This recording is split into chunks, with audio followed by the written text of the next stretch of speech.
Good. I don't remember the first half of session. I don't remember the first part of session. I'm so sorry. I remember the end of it. Yeah, same.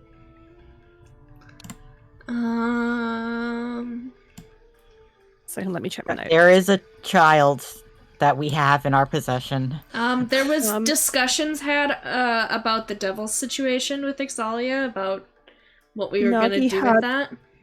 Nagi had a whole conversation with Nathaniel. Found out that her mother had been in town and possibly stayed in the Twilight District. Big hints that Nagi's mum was looking for the tapestry as well. Then there was the conversation with the devils. The general consensus was that the blood was probably going to be used for scrying rather than necromancy. Otherwise, if they had the ability to use necromancy, they'd directly be controlling Ix anyway. Yeah. Then I have various in-question comments that I'm not going to read out. The decision was made to go and get magic to protect Ix for now, then grab the blood either before or after the tapestry. I don't think we quite decided on that one. The whole conversation of arson came up and making it look like somebody else. The whole distillery in whichever district that was in potentially being the target for wherever the blood was going to be kept. I think the decision was made to steal the blood, do limited arson to kind of hide the evidence without kind of risking damaging too much around the area. Or the people. We don't necessarily want to kill them, but... Granny dropped Julius square in the shit with Shinohara. And then I've just literally got magic shops, upper scale, better option, and then I seem to think I headed off at that point. Also, what the Nagi's mom thing was that she had gone to Walsh to see about the necklace amulet she was researching, and then Walsh was able to use that to somehow connect to the tapestry. And very soon after that, she disappeared. Yep. Alright, I would like to point out of the arson plan. Alex was very unhappy with that. And Alex was very unhappy, which is why the consensus was to do very limited arson. Yep. And also, he would not be involved in the situation. And Alex was like very firm about, no, I will not be there. I am not participating in this. I will point out that Ix would have done grand scale arson, but seeing how uncomfortable Alex was with it made them just like, oh, okay, maybe arson isn't such the best idea. Maybe not. And then, while the rest of us were out getting the amulet, we had there was an interesting magic shop we ran into. I'm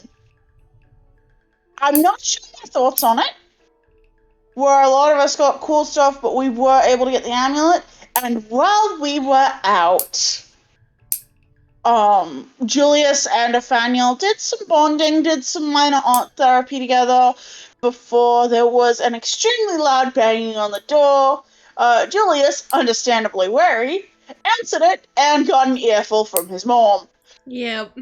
Well, Ravenna came to say hi. From his mom. Ravenna came to see where the hell Nathaniel was, and if I was keeping them company well enough and safe, so... Yes. And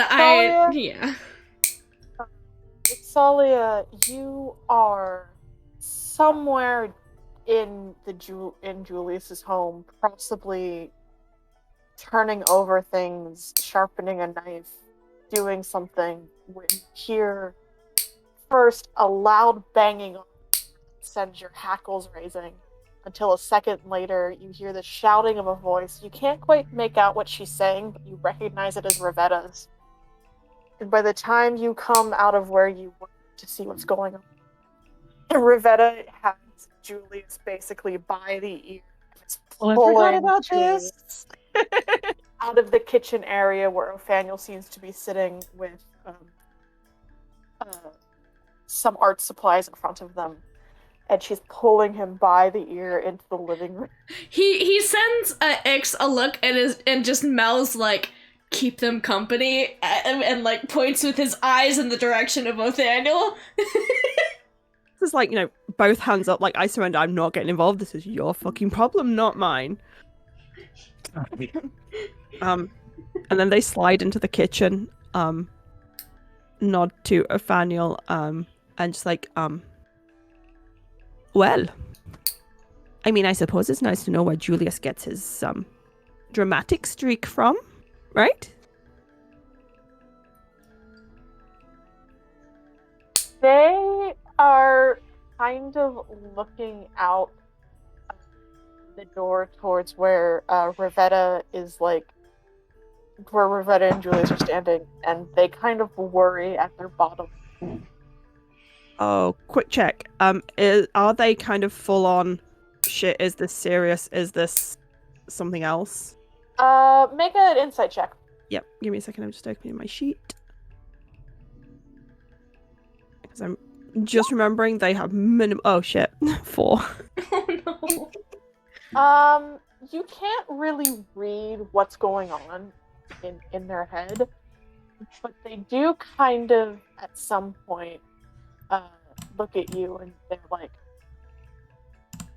"Is it bad? This is kind of funny."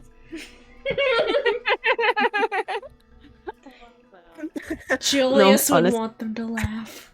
Honestly, no. If it were me being dragged in there by my mother, Julius would be laughing too.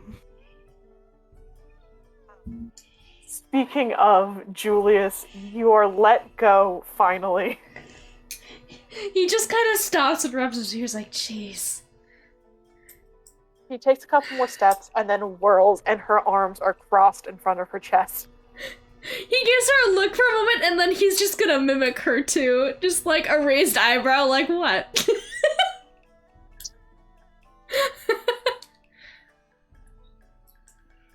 He's not, he doesn't have a smile on his face. He's not like cocky, sort of, haha, what do you, like, he doesn't have that demeanor. It's mostly like, alright, what would you like to say to me? Like, that is the look on his face.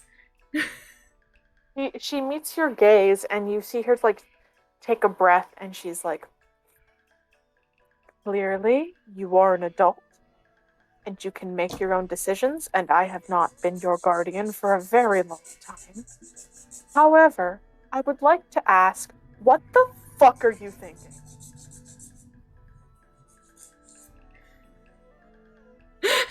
He kind of, like, doesn't know what to say for a moment. This is the first time you've really heard her swear. Yeah, he looks a little bit taken aback. And he takes a moment to think about it, and he's like, look, that's a bad way to start this. Hold on a second. Well, I don't think there's a good way to start this. Me as Ren trying to think about it. Sorry, brain, no,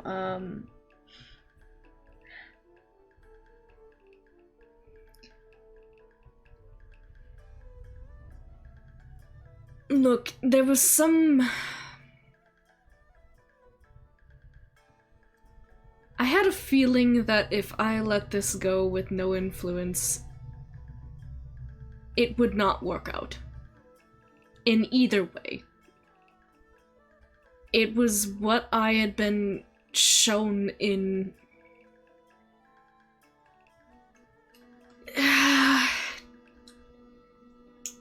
I had to step in. This wasn't going to just work normally. I couldn't let Othaniel be around this when it happens.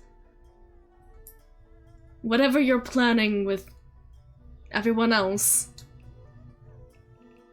that you won't talk to me about in any detail,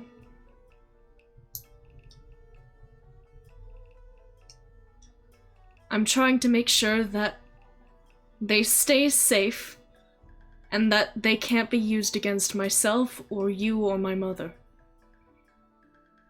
And keeping them in a place that I had been shown was seeping with darkness,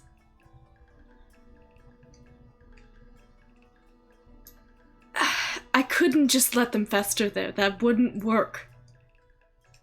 Something bad was going to happen. I couldn't just not do anything. And at this point, he is pacing. I honestly don't know what you want me to say. I know I messed things up for you. Probably. But I She's did what I listening could do. to- Sorry. No, it's Uh, alright. She's listening to you patiently. Mm-hmm.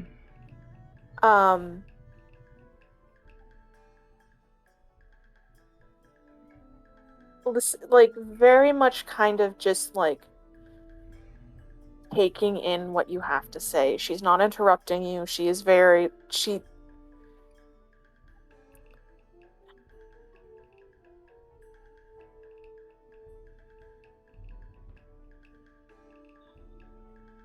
then she kind of lets out a breath. And she goes,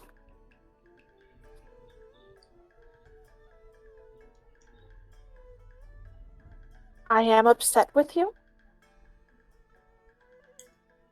Mostly because I was scared. He nods.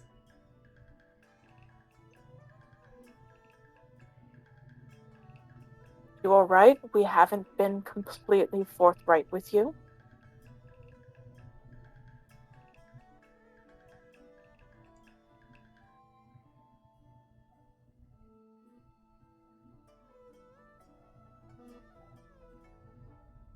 The original plan, as laid out, was simple. It was pushing the goal down the line a little. I'll admit.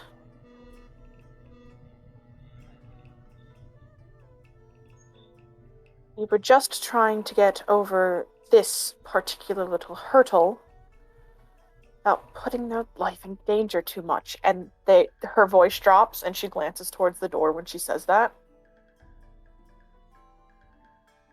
Julius will go and close the door.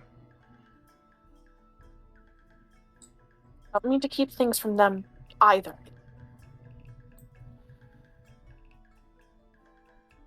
Things are very delicate, Julius, she says, as if like she was like debating on the names for a second in her head. Mm-hmm.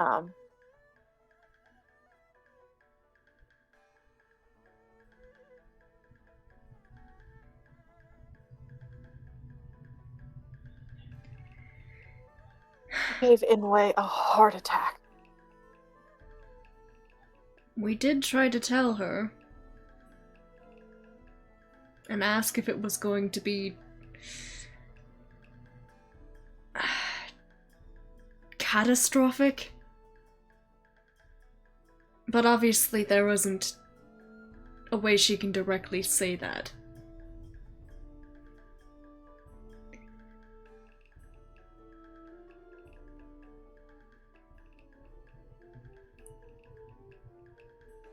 Lay things out on the table. The original plan, as Walsh agreed, was he would bring it back and they would simply present it to the public and it could move on in that way. But apparently, if you and your visions, at least that is what Soshu articulated to me, are to be believed,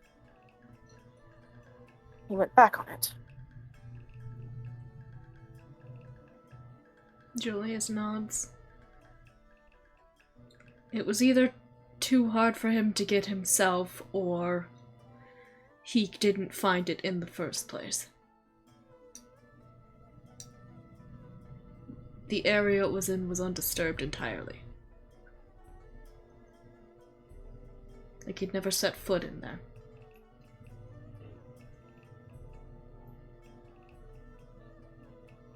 He may know where it is, but I don't think he ever saw it with his own eyes. Be that as it may, you are very lucky Naoki is on our side.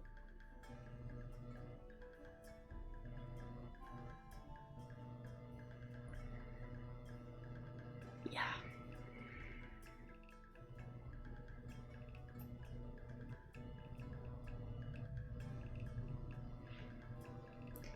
He does like this small yeah and just kind of sighs a little bit.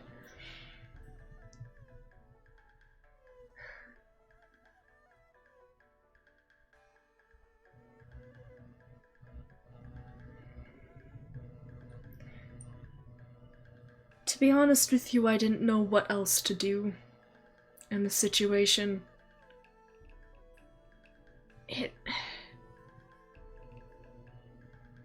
I couldn't let that go. I had a feeling if I did, something worse would happen, maybe he'd send them off towards the tapestry, and they don't have the experience yet for anything like that.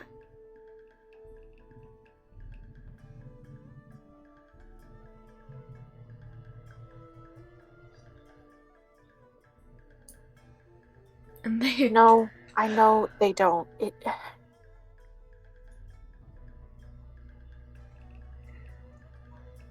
scared the hell out of us, and if it weren't for now Kay being able to explain, I don't know.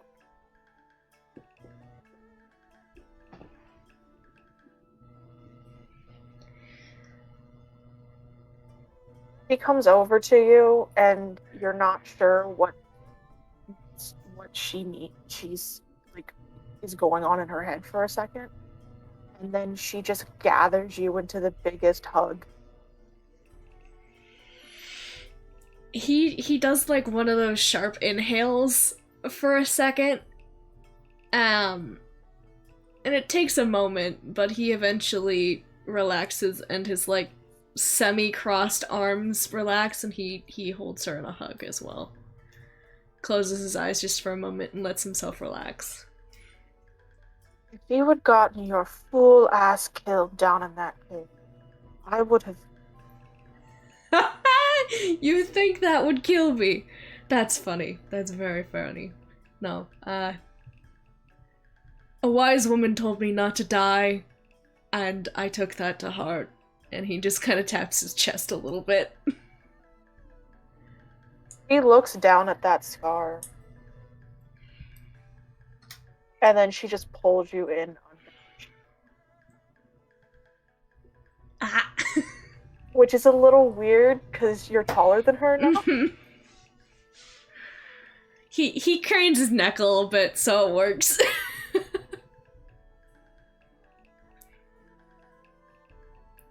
He's very much got that thing going on that cats do where their tail does like the little tiny flick. That's what his tail is doing.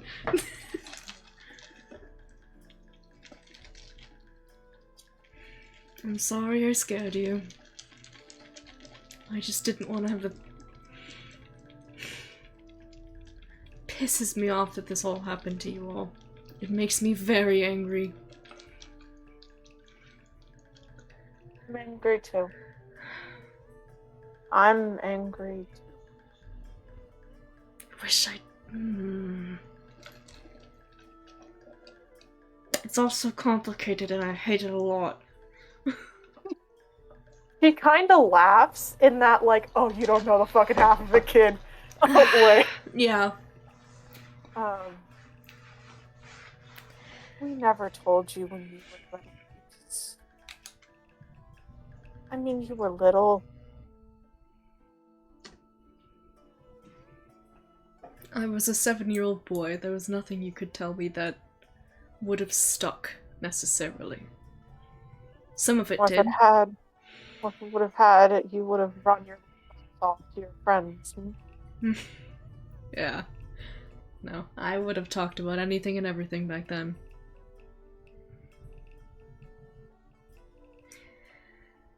He pulls back and he puts both of her hands on your shoulders, and she looks back down at your chest again, and she goes, I don't want to know what gave you that, because I don't think I'd ever sleep again. But it's clear I've almost lost you twice, and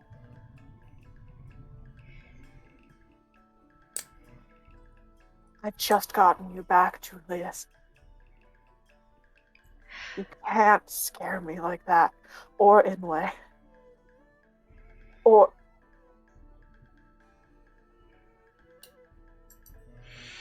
He takes like a breath in a little bit, and he'll reach out for her again and just kind of pull her against his chest, just a little bit.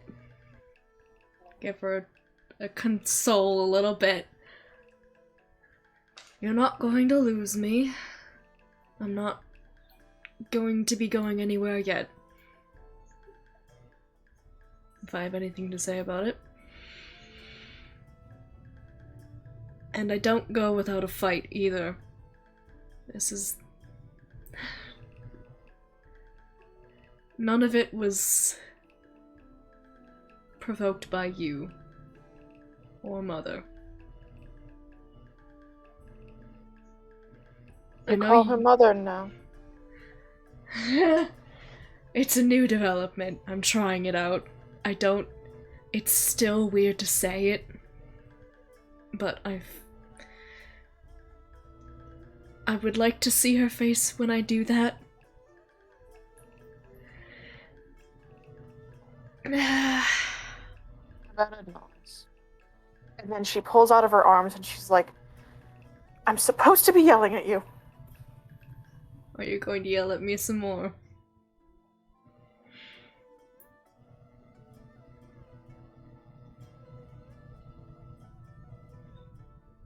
No, I'm never one for yelling.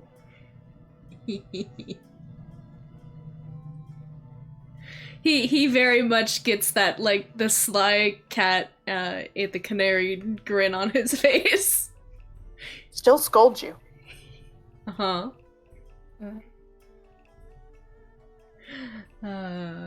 You are still my son, adopted or not. Yes, and you're still my mom.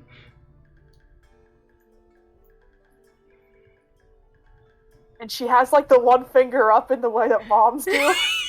He's just waiting for it. Still grinning. Can't ground you anymore. Shit. I'm too old for that. Yep. You kind of missed your window of opportunity there. He smiles, but there is a little flinch of, like, pain at that. Yeah, his smile kind of drops a little bit at that too. But he'll give her like one of those tight-lipped smiles and kind of nod towards the door a little bit. Have you had breakfast yet? Or what time is it? Is it noon? Like, it's about lunch. And she's like, well, it's supposed to be my lunch break. I can make you something. I finally He got... looks almost offended by that. No. Your mother, I will make you lunch. I mean, I can make food she just is pushing, fine. She is pushing past you into the kitchen. In his mind, Julius is like, please don't. My kitchen. It's not that he doesn't trust her, but he's like, my kitchen. I would point out that you have left Ix and Ophaniel in the kitchen. Yeah. Yeah. How is that going? This conversation has been going on. You can't. The door has shut, particularly when Julius does shut. You can hear the raising and lowering voices as things go past. If you're wanting to specifically try to listen, I would make you roll a perception check. I would say Ix has this whole moment where they stare at the door, and they stare at Ophaniel, and then they stare at the door, and then they sigh, and it will just be kind of, I would say, passive perception in case there's anything that they can hear, but Ix is making the mature and really disappointed decision that, you know, they have to at least pretend to be an adult around Ophaniel. Which is funny, because as you sit down with Ophaniel, you look and you realize that, like, they look like they're busy with, like, their little calligraphy practice, but you can kind of tell they're trying to listen. Oh, the moment Ix clocks that, they are just like, I mean, I could sneak closer to the door if you want and then report back. Let you know what they're saying. Or we can wait until they come out. It's your choice. One shouldn't eavesdrop. I didn't hear that, sorry. My connection. One shouldn't eavesdrop. One shouldn't. This is true. But then again, I mean, to be bluntly honest with you, I do plenty of things that I'm not supposed to do. And you don't have to. I will do it for you if you wish.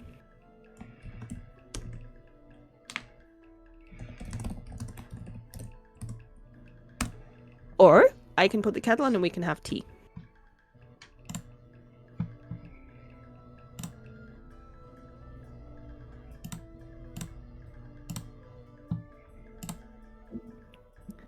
I'm making a wisdom check for them. That's fine. That's a 2.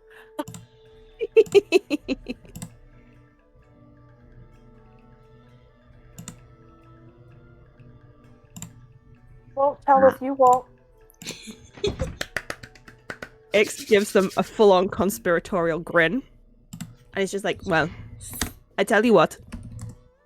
To make you feel a little better about it, how about I just walk past the door in one direction and then walk past the door on the way back? And if I overhear something, I overhear something, and if I don't, I don't. How's that? They nod. Okay. Make me another, make me a perception check. For the recording, I love Nathaniel. Oh my god. Ooh, 21. It's so good. So on your first pass,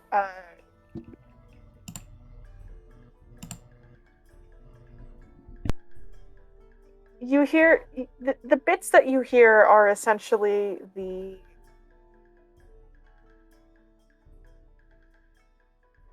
you hear what the original like hunt the issue down the road plan is. And then you also hear the bit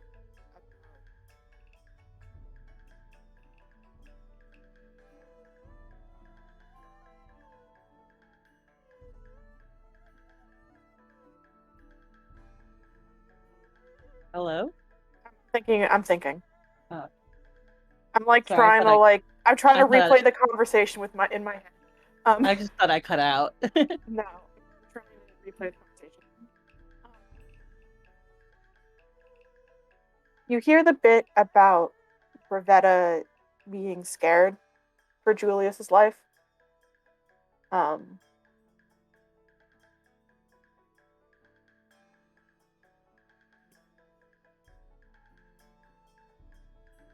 Then I'm going to, yeah, all right. That's what you hear on your way. Mm-hmm.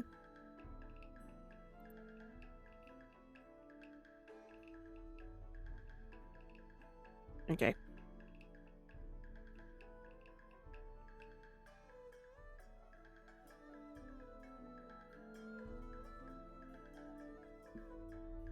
And Nathaniel's kind of like waiting for you to come back. Trying not to like be like visibly like tell me like still trying to like hold on to a little bit of the like no I'm a good child facade. X is full on hey, no worries. She's just doing the whole I'm scared, so I'm going to yell at you instead of telling you I'm scared thing. She's just worried. You're both fine. I nod.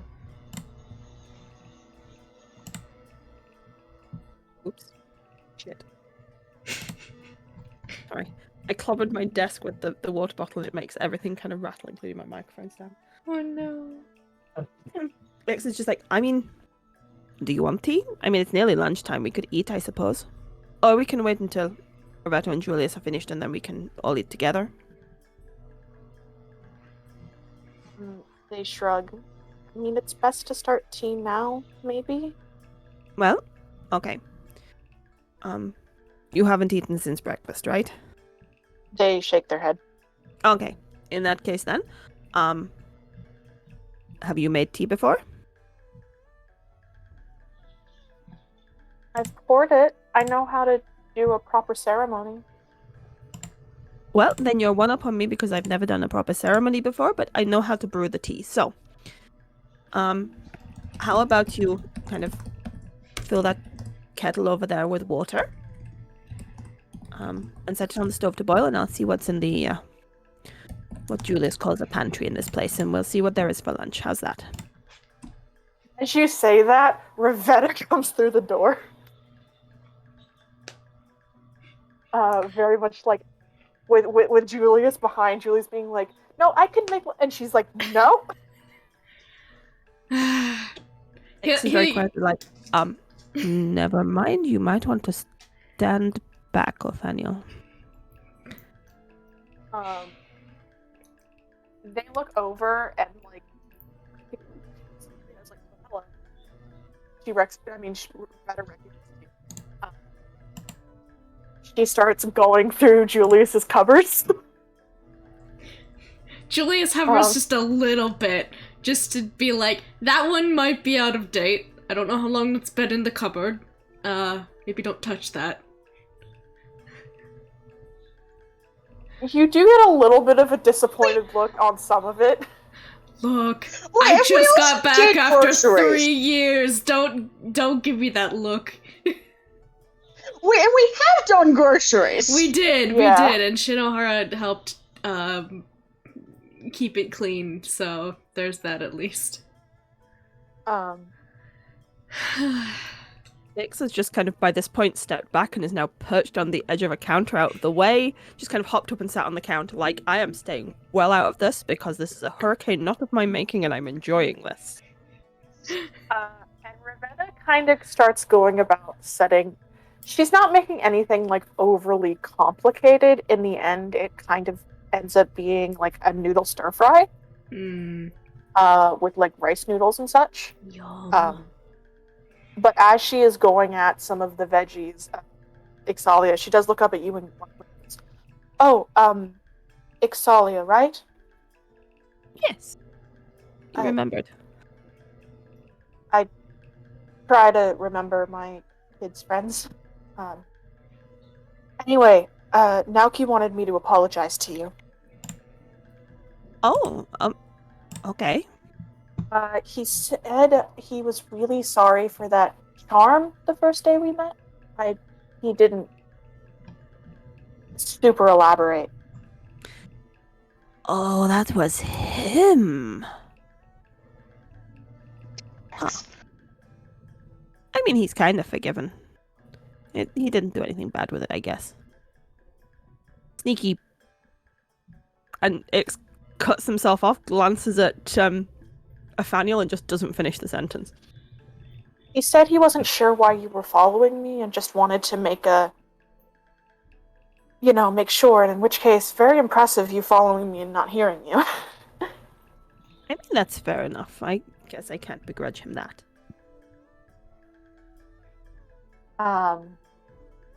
And she makes you all lunch.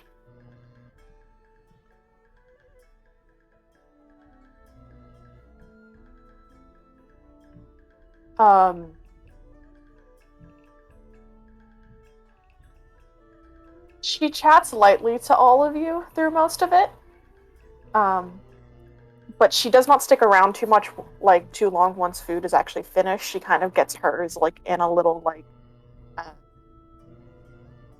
not quite Tupperware, but it's like,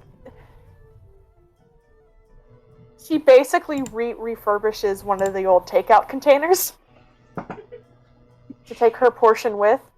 Her explanation is she has to go yell at a bard bastard now. Oh god.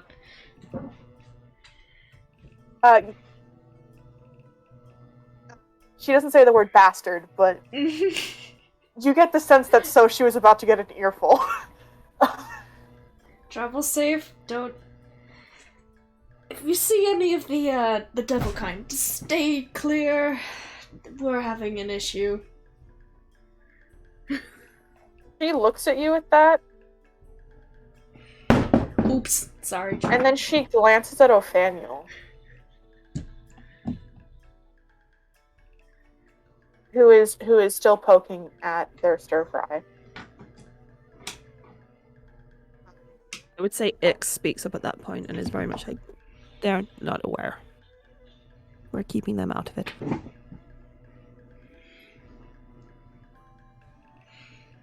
He looks at them again and then looks at you and then nods. Just be careful. Julius nods.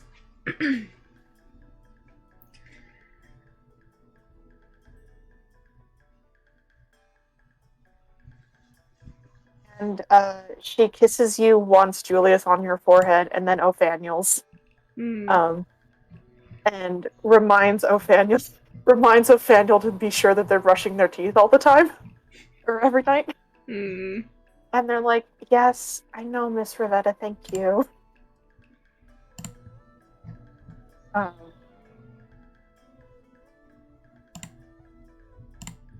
And she is off. He gives her a little bit of a wave when she leaves, and then closes the door and locks it behind her. Ix was promptly making kissy faces at him because he was getting kissed on the forehead by his mother. Would you like one too? You try that, you know how many knives I carry. You know how many I have stashed around my house. Yes, I do. Uh, I know how many there were stashed around your house. you stealing my knives! Those are for self-defense. Stealing, moving, sharpening. I mean, you can sharpen them if you want to, that's fine, but now I've gotta go check where my knives are? Ix. You have fun with that, sweetie. I'm gonna kick your ass. I would like to point out that Ix has moved precisely one of the knives. Oh god. Oh, you're gonna give him gray hair. Look, Ix has never had a sibling. Ix is loving this. He does say that I'm gonna kick your ass, but and like quietly. He does not like announce it like he's going to. Yeah. Ophaniel finishes their lunch and then goes back to their Okay. They stay kind of quiet. And it's a little bit through the afternoon when the rest of the party returns. Mm-hmm. Julius definitely has cleaned everything up and everything. I don't know if Ravetta probably didn't have time for that, so he's probably made himself busy doing that. Mm-hmm. Mans has got himself a work apron. As you do. Full on kiss the cook apron. No. The party is returned with magical items and trinkets in tow. Hey. Woohoo! I mean, one of the first things Asta's gonna do is hand over the amulet. Yeah, Nagi will say, "We got the amulet for you. Also, I got a guy," and she holds up a little, what is it, fire genasi, earth genasi? There's a little fire genasi here. Yeah, little fire genasi figure. Julius like peeks around the like wall, like, oh god, who did they bring into my house? Like, Oh, it's just a little guy. oh, it's not an actual person, thank god. But thank you for the amulets. Solia put one amulet of proof of detection against detection and whatever the you know what fucking amulet is. I do. You can take that I hour to did. dinner. Want to ask one other question, sort of as we're heading back. Mm-hmm. Ouch. What did the watch situation look like? What did what? Situation? Watch situation? You mean the city watch? Yeah. Oh, okay. All right. I'll let you have this without a roll because it's pretty obvious. First off, the watch when you entered town originally was. So this is the capital city. It is a port town. It has a lot of political figures in and out. It has a lot of like wealthy merchant people, and it is just like a big city. So the watch Has a is major event about to be going on. the watch is already pretty robust.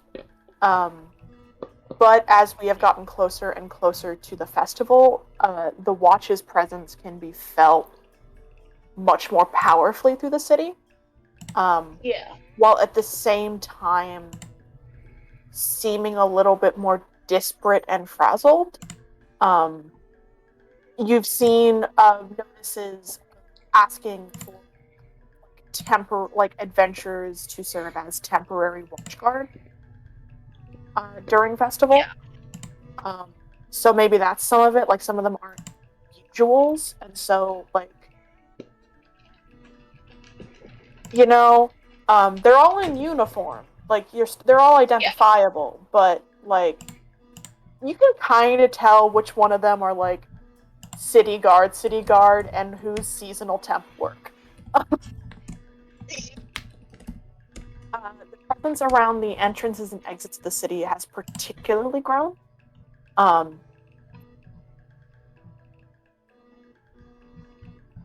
would have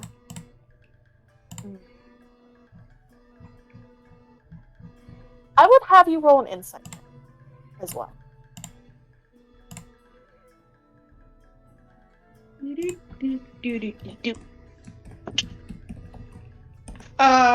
So that's going to be fuck off high because that was a 19 on the dice. So, we have a little animate loading thingy now.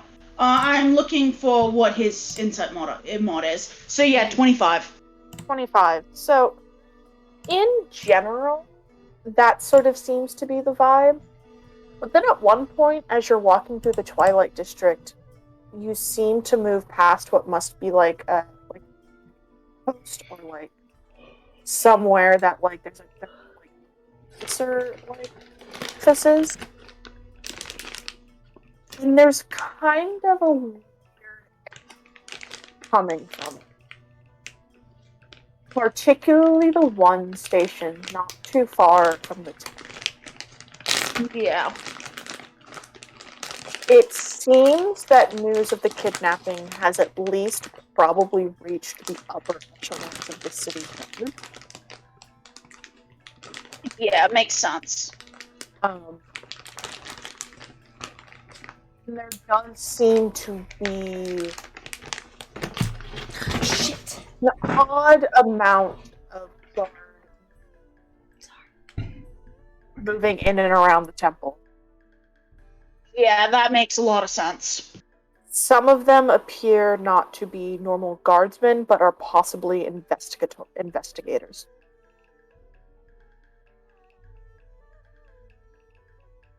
You don't know how long this is going to have they're going to be able to keep a lid on this, but at least for right now, it seems to only be affecting the top ranks, and those specifically in the mouth. But it is improving sooner rather than later. Mm-hmm. But there is... It's known. Yeah. If that makes sense. It does. But that's one of the reasons Astro's doing a check, is like, okay, let's see how fucked we are. Mm-hmm. But yeah, you all make it back to the house? Yep.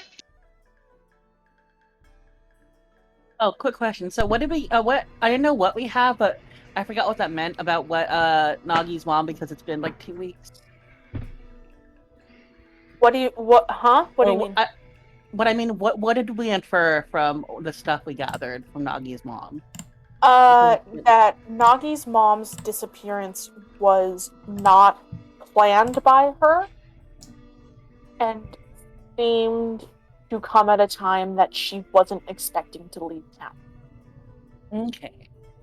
Also, potentially that, she did grab her kit for, like, not necessarily dungeon crawl, but for, like, adventuring purposes.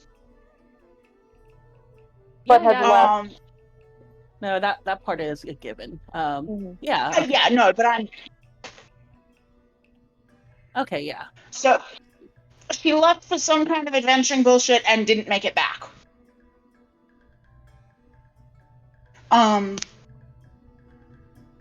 You don't know if this is because she had to cut and run and abandon, or if she wasn't allowed to cut. You don't know why, but the circumstances are questionable. She clearly planned to return, but that did not happen. Okay.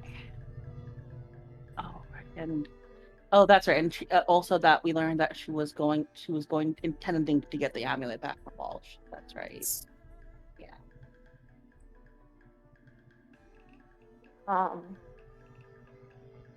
So, Asta is kind of gonna try to grab at least most of the group, if not,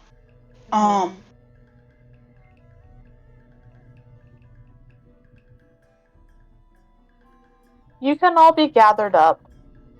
yeah, ideally without Othaniel, because Yeah, you start gathering people, and you kind of look over to like where Nathaniel is like doing like their calligraphy, and they look up Yeah. at you and they make eye contact, and there's just a moment where they just kind of look at you, and then they gather their things and they walk upstairs. I feel bad about that, but Asta's kind of in, no, this is work mode. And I don't exactly want to tell Othaniel how fucked the situation is.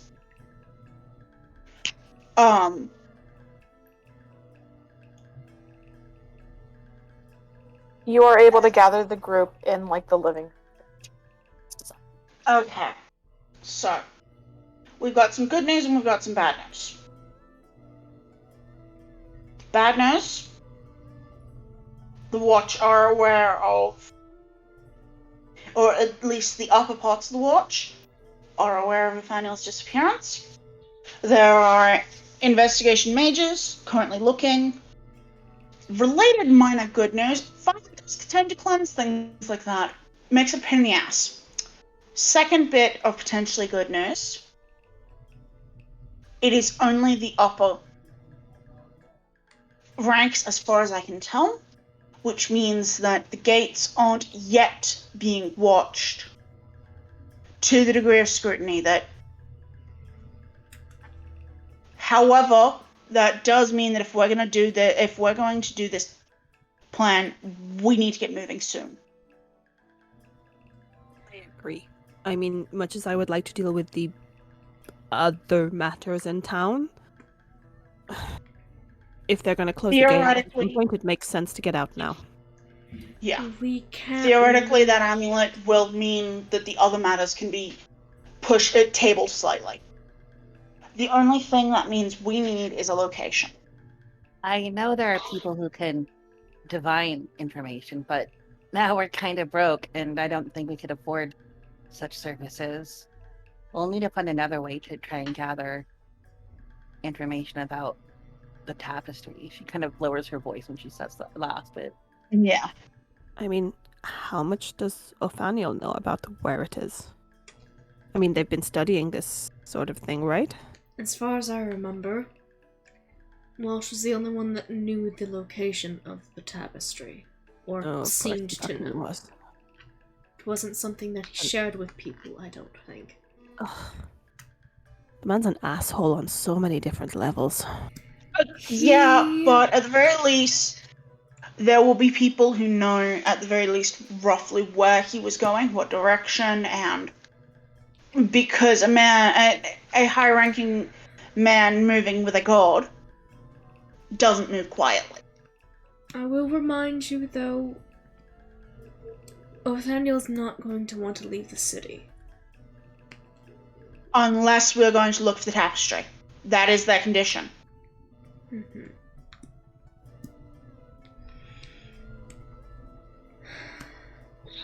Because it's either at this point we go to look for the tapestry, or we find somewhere safer and more secure. And we lie low until the end of the festival, and that is going to make the watch situation worse. No, I agree. I think we go for the tapestry now. I think Irene would pop up because I want to like remind you of this, and I don't want to metagame Pigeon too hard. Yeah. There is at least some implied association between the devils and Walsh. Mm-hmm. Yeah. And disrupting the devils now might be a good disruption to his power base. And will also eliminate a possible obstacle. we're gonna do that. Okay, if we're Yep. going to do that, that probably needs to be tonight's job. I Well, would tonight's job. I would like to at least have some bit of the devil situation handled before we leave. Okay. Mostly because What- I So- don't really want to have to deal with them trying to kill me at every turn when we try to go look for the tapestry. Well, what do you Okay. consider some bit? First of all, destroying the blood vials that we had talked about. So going Yep. off to that location, at the pier, right? It was a pier, I think. Yes, it was the pier. Realistically speaking, if I'm protected by this amulet and I can change my face, and if we can find a way for you to change your face, we could both theoretically sneak out of town and just try and make the devils think we were still here while the others were doing other things, if that makes sense. Yes, but that also consumes magic energy on my part, and I can only do it a couple of times a day for a few hours. I mean, don't get me wrong, I'm perfectly happy to deal with the devil's stuff now. I would just like to poke a little bit. I know it's dangerous to stick around too long. But it is something I that needs to be dealt with before we can. Okay.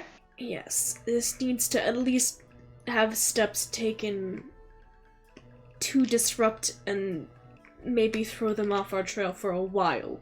I would rather set something in motion now and have some of it dealt with than have to deal with this on top of whatever thing we're gonna have to deal with going for the tapestry, which I feel is probably going to be a hardship, to say the least. Okay. So what? So, Check out the brewery? I think the brewery would be a good option, and after that's dealt with, I need to at least tell a couple of people where I'm going, or they will kill me. By that I mean my mother Right. and my sisters, so. Nagi will she hears something shift in the hallway, and then she's going to well, actually she doesn't actually no, you guys don't hear anything. That doesn't happen. Nagi just gets up and walks through the hallway without a word. What does she see, Parker? Nagi, you poke your head in, and you find Othaniel back up against the wall, one hand over their mouth, and they look at you like, "Oh fuck." Nagi just sighs and can I insight check to see how much it looks like they heard? Like, did they feel like they heard a lot? I mean, or Make an insight check. yeah. They rolled a 17 on their stealth, and that is Nagi's the only person with a passive perception now. Mm-hmm. Okay, so I think my insight is plus 10 if I'm mistaken. Yeah, so 22. They haven't heard the whole thing. Mm-hmm. Okay. The vibe you get more is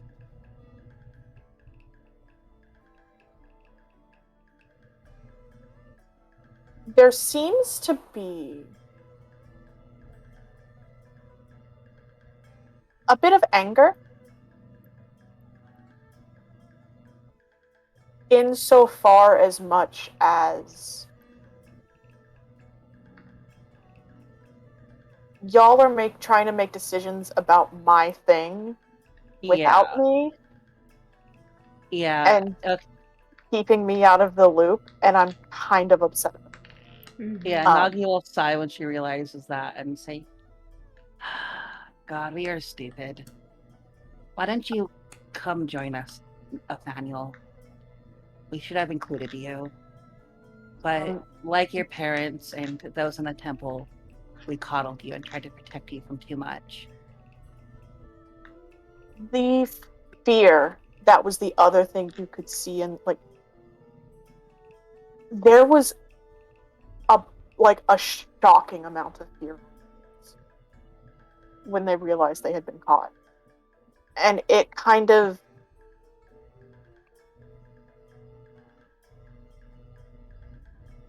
a bit of shock. Uh-huh. Like they were expected almost any other reaction. Other than understanding, right? Yeah. Nagi will just give a reassuring smile and say, I promise I'm not upset, and they won't be either. We just, like I said, we underestimated you, and we shouldn't have. You're nearly an adult, right? You deserve to have a say in your own future and everything that's going on. Will you come sit down with me? She offers a hand and a reassuring smile.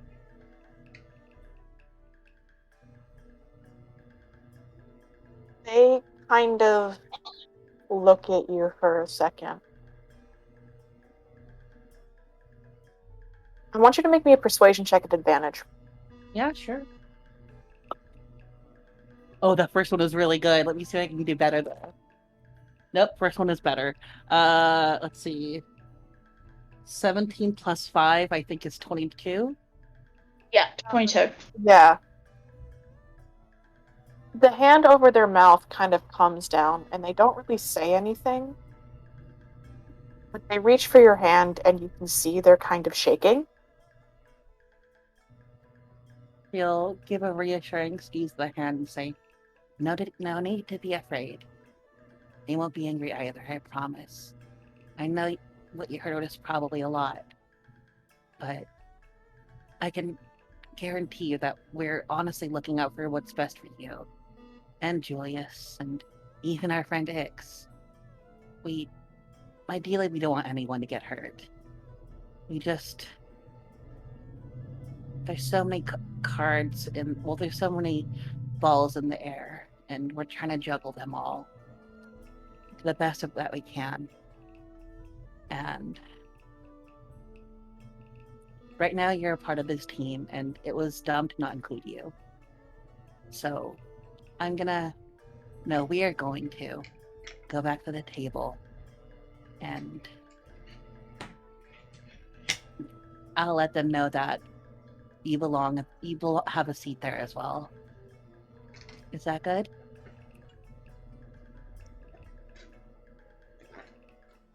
They nod. You'll, again, gentle smile and pull them into the sitting area and say, it looks like we weren't as sneaky as we thought, guys. I wasn't trying to be and he realizes, like, that they've been discussing this stuff. Yeah. Yeah. Julius was just talking to talk, he wasn't trying to hide anything, but... Yeah. Asta kind of winces and, yeah, no, that is on me. I think from here on out, Nathaniel deserves a seat at the table while we discuss these things. They shouldn't be protected from everything their whole life. They deserve to know exactly what's going on and the way the world is. I mean, I'm sure you can relate, right, Julius? You were kept in the darkness for so long about so Don't many bring that things. up, please. She's talking about not the cave, the other thing, just things being hidden from you. He thinks you're talking about the other thing. Okay, she'll... whatever, I don't care. And yeah. she'll say... Ix is gonna hold up a hand as well at that and just be like, I mean... Sometimes when you see enough of the world, there's a certain level of comfort in ignorance, but as regards yourself, kid, come and have a seat, Nathaniel. I can go. It's okay. I'm used to be talked about. No. And you should be involved in at least the part of the conversation to do with. And you there are shouldn't... some. If we with pursuing the tapestry, that you deserve to be involved in that. But the main reason I had asked you to step out, well, not asked, but the main reason I had wanted a conversation for just us is that there are compounding factors that do not involve your part in this, but that was my mistake. You shouldn't be used to being talked about. You should be used to being talked with.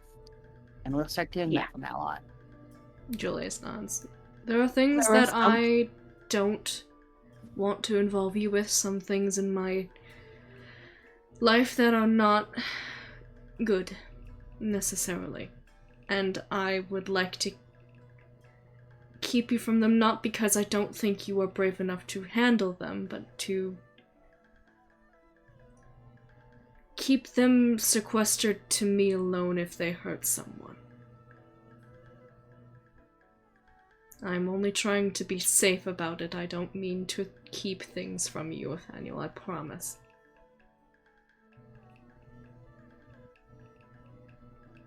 Well, Amy, you were going to there- say something? Oh yeah, Amy was going to say something. I mean, there are some things that we don't talk about in front of you, Nathaniel, because, to be bluntly honest, it's not your business. Largely because, well, we'd like to keep you uninvolved from it because it's dangerous. And because it's private and personal. I think they should. They're going to be part of this group for a bit. They should at least know what's going on, even if they don't There are want to some involve. conversations, Nagi, that I do not want to have with people outside of this group. That is non-negotiable, I am afraid. I think they're part of this group now, though, and she'll go and pull them next to her on wherever they're seating. Daniel looks between Exali and Enjira. Let me rephrase.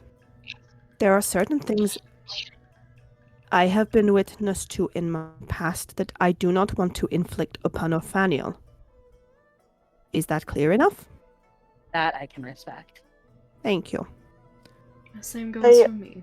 I don't keep them from you, Nathaniel, to be rude to you, but some things are my business, and they are painful, and they are immediate, and I do not wish to force that upon you. They nod. I understand that, we all have our own business, but As it intersects with you, I will tell with your business. I will tell you as much as I can. swear to me.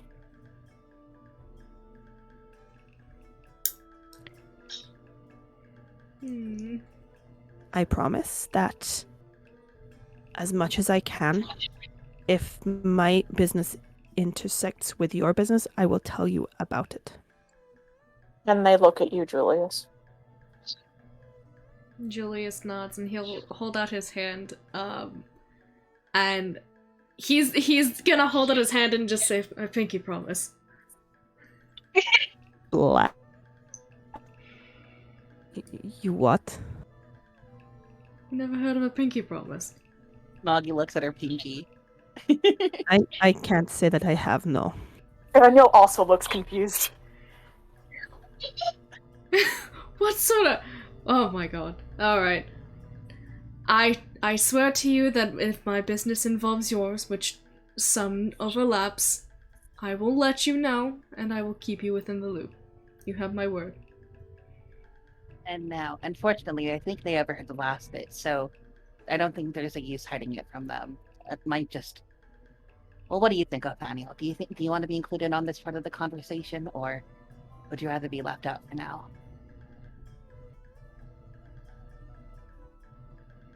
They kind of sit and they think a little bit.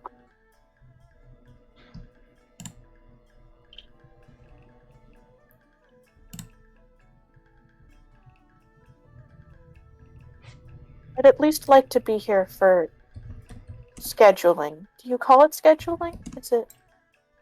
Scheduling is a good word for it. Call it scheduling. Scheduling works. Okay. So, to lay the cards out on the table for you, Nathaniel, at least the cards related to scheduling and planning. At the moment,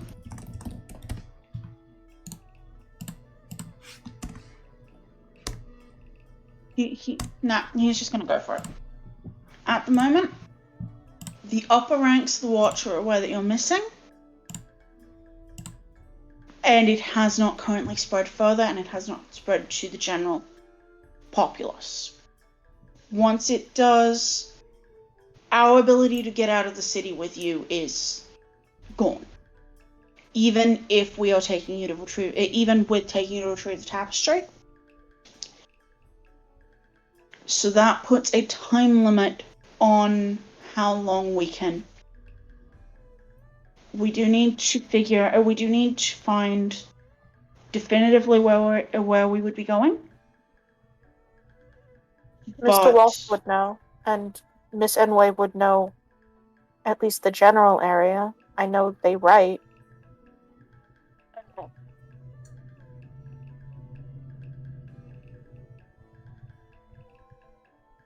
That is the cards on the table in that we have a very small window before us leaving with you will be impossible. They nod. There is something else that we need to deal with before that, at least in part. And Asta's kind of going to look at Julius and X, because this part's more of their... and for how much they want to share. It's something we need to take care of to keep ourselves safe on this journey as well. There are people that want to stop us and hurt us, and we would kind of prefer if they didn't do that. So we are hoping that by making a small detour, as where we can throw them off the trail long enough for us to make a safe exit out of town in search of the tapestry. Julius nods and just adds, it would also keep you much safer. They have a bit of an influence in an area we wouldn't like them to, and it could hold sway over you as well. And we are dancing around the subject because, with respect, ignorance offers you a level of protection. If you don't make a persuasion check. If you don't know everything, they can't hurt you. Oh shit, it's only a 12. Which, to be fair, X is telling the truth, just a limited section of the truth. No, I'm not doubting whether or not you're telling the truth. It is just how Faniel is going to take it. They listen to all this with just kind of quiet. And then they nod.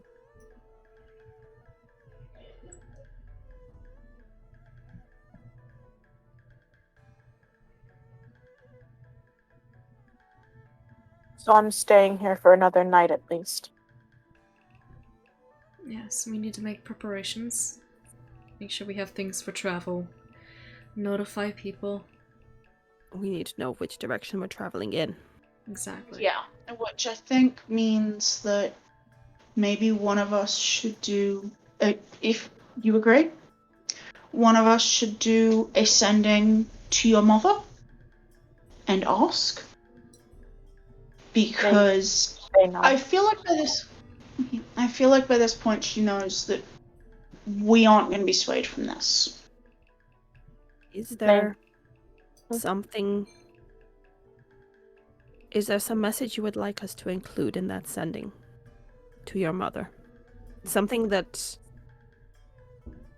would not cause you or her embarrassment, but also, bluntly, honestly, would let her know that you are with us and that you are safe. Because she must be worried for you. They think again for a long, long. Doesn't have to be now. You can wait until the morning.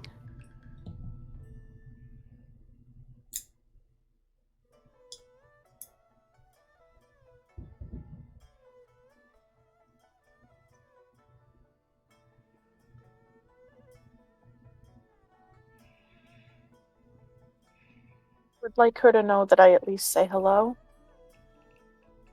Okay. I mean, Granny will be the one sending the message, I think, so. I'm pretty sure she will pass along any message you wish her to. Irene is like, oh, yes, dear. I can't do a granny voice. Oh yes, dearie, I can do that straight away. Now, Asta is kind of actually going to turn to Alex, and Alex, I know earlier you expressed discomfort with with some of what we were talking about with. Discomfort sure is a word you could use for it. I'm not going to pry more deeply than that. Thank you. So, Yes.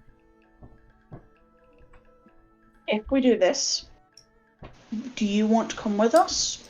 Or do you want to stay here? No, Aster. I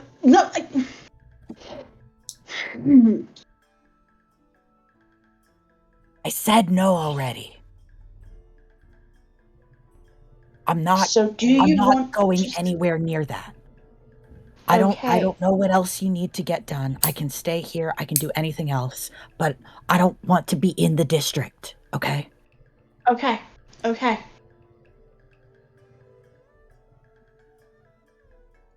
I did have more of the thought to finish, but fair enough. Okay. Nathaniel? A lot of the rest of this conversation is going to be about the part that doesn't involve the pursuit of the tapestry. They nod. They seem to have shrunken a little bit.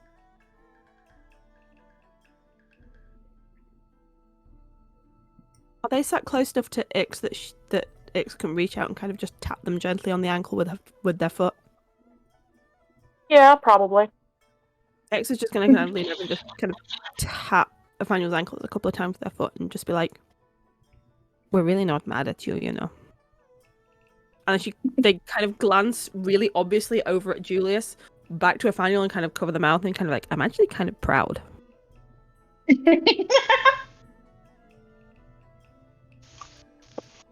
The smile they give you is pained. There's a wink, and you can also feel free to run away from us if you really want to. We don't mind. That's not safe, but... I meant within the house, Julius. Anyways, if you'd like, you can use the materials we had, and he's gonna kind of like shift around a little bit, and he's gonna like, because I assume that he's semi-cleaned up what they were doing with the art stuff. Yeah. But he's going to like make sure it's all tidied up and everything, and kind of set it in an area that Nathaniel can take it if they want to, and just say, if you'd like to use that for a while, you're more than free to take it with you. But we will probably be a good 20 minutes or so. And then, well, we can come get you when we're done. They nod. They had already collected a good amount of it, but we'll take kind of the rest of it and we'll scurry upstairs. And if you need anything, Nathaniel, you only need to ask. They're already gone. Yeah. He just sighs a little bit. Plops back down. He actually looks a little bit sad. You can't undo everything they did to him in a few days, Julius. I know, but it hurts to see so much.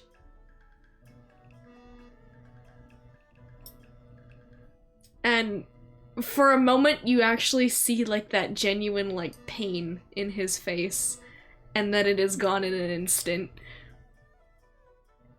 And he is shaking it off. Yet. He hasn't asked to go back yet. That's something. They. Sorry. Oh, Nathaniel.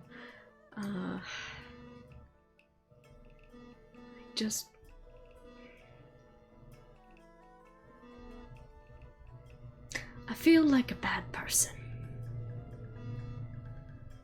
that's not what we're talking about here.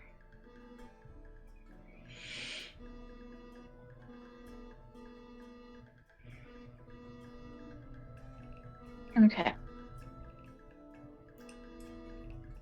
So what's the plan for the distillery? Well, me and Ix can disguise ourselves.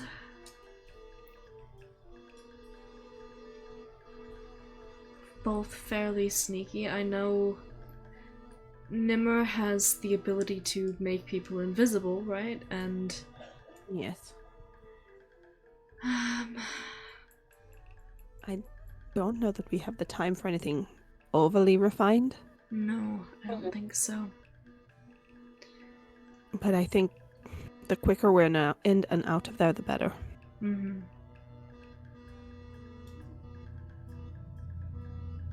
So, remove their access to the blood and create enough general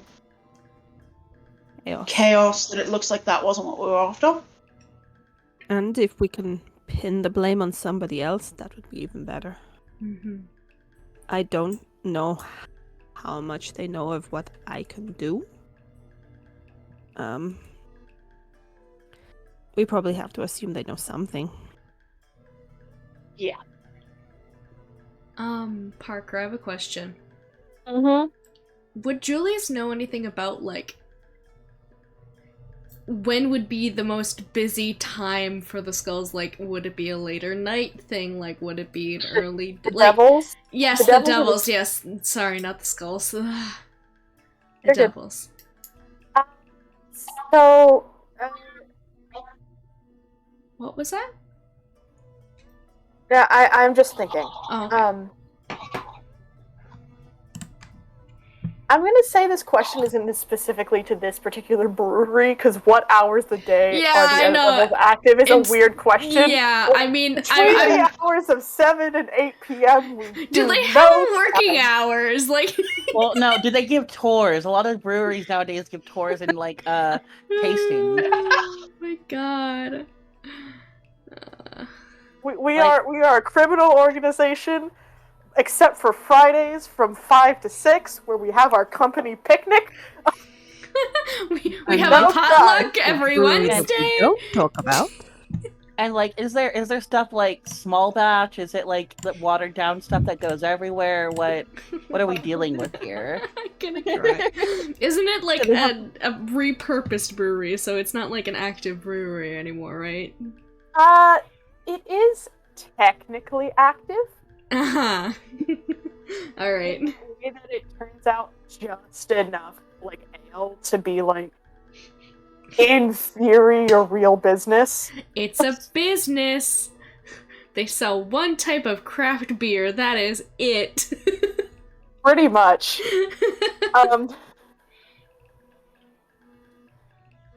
So,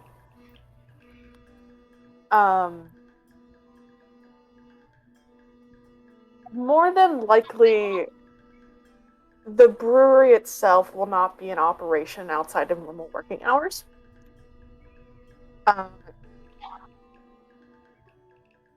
Its second use as like a point of starting for the devil themselves, probably, you know,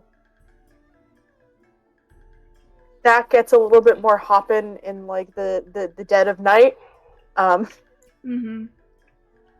There might be a couple hour window, like around dinner time and just after the place might be at its emptiest. Mm-hmm. Alright. I mean, we could always spend tomorrow day finding out as much as we can about the tapestry, gathering supplies, and then hit the brewery after dark. That could be a possibility. It's currently lunchtime today. We could stake it out and Yeah, see we do. what... Tonight, We that's do a have good some point. time. We can do some reconnaissance today, and then True. And then after that we can have a rest and find out more on the tapestry, and then do what needs to be done and head off. Is that what we're thinking? yeah.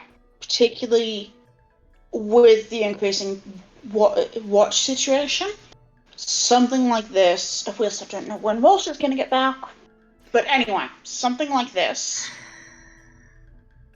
can only stay under wraps for a couple of days before it eventually leaks. Mm-hmm. So, out of town no later than the morning after tomorrow, ideally tomorrow afternoon or evening. Yes. That is my hope. Okay, we can work with that.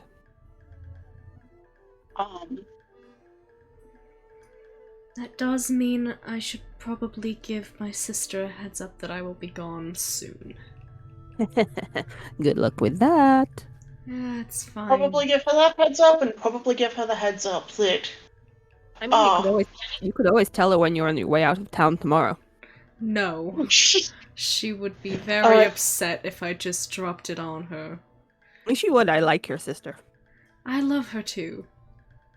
It also might be worth letting her know that we are going... that some of us, not necessarily you, but are going to cause some trouble for. Mm-hmm. And to lock down as much as needed. Mm-hmm. That's a fair point. I would like to give her a heads up at the very least to know that I'm stirring the pot. And it will be my fault if something goes haywire. She knows that I'm prone to messing with things.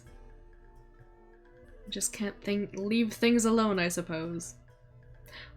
Did I ever tell her that I was being targeted for an assassination? I don't think I did. I should probably tell her about this. Well, that is part of the reason why we're going to go kick the hornet's nest. Yep. Maybe emphasize that you're leaving town temporarily because of that. That might make her feel a little better. Yes, I will do that, and... I mean, she's still gonna kick your ass and it's still gonna be hilarious, but you know. She's not going to kick my ass. She'll punch me in the fucking stomach again. Yeah, and it'll be great. Anyways, that's something... What information do we need before we go at this tonight? Also, what does our time frame look like for going at this tonight? I mean, I would say probably from 3 p.m. until at least midnight would be a good window to at least watch, see what happens, see the comings and goings. If Granny's okay with it, it might help if we could head out there sooner, maybe take Snowball, have Snowball do some scouting. At least that's what I was who's going to be there, where the patrols are going to be. That's what I was going to suggest. We can't scout, but if Granny was willing to turn Snowball into, like, a little bird or something. I will not answer for PK on that. Mm-hmm. No, that's fair. Cat is also relatively fine. Mm-hmm. We're going to have to know the location of those blood vials, possibly any documents that seem... I mean, if we have time documents of any sort to destroy, that would be... I don't know. If worst comes to worst, if we grab something that's documents that are in accordance, we can trade those back for the blood or for them to leave you alone. Exactly. I do have that scarring that I used in the manor. I can use that to find the blood vials. I just need to get moderately close to the... That would help. I'd need to get within about... He kind of thinks like he's trying to remember. He's fitting through his brain to figure out what the distance is. And I'm doing a very quick conversion from feet into miles. Oh god. Yikes. There's like 5,000 something feet in a mile.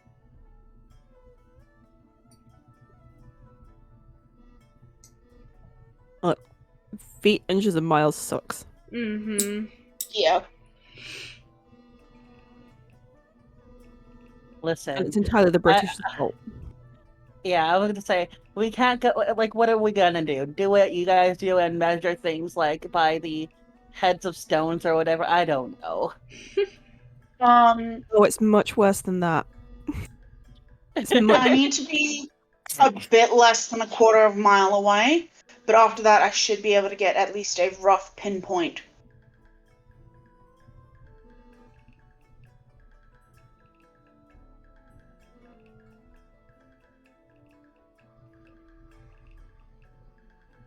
Now it'll give me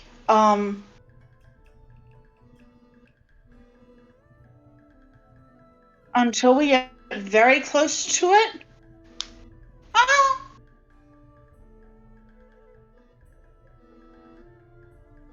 I mean, if they're smart, they've got it in a lead box. But hopefully,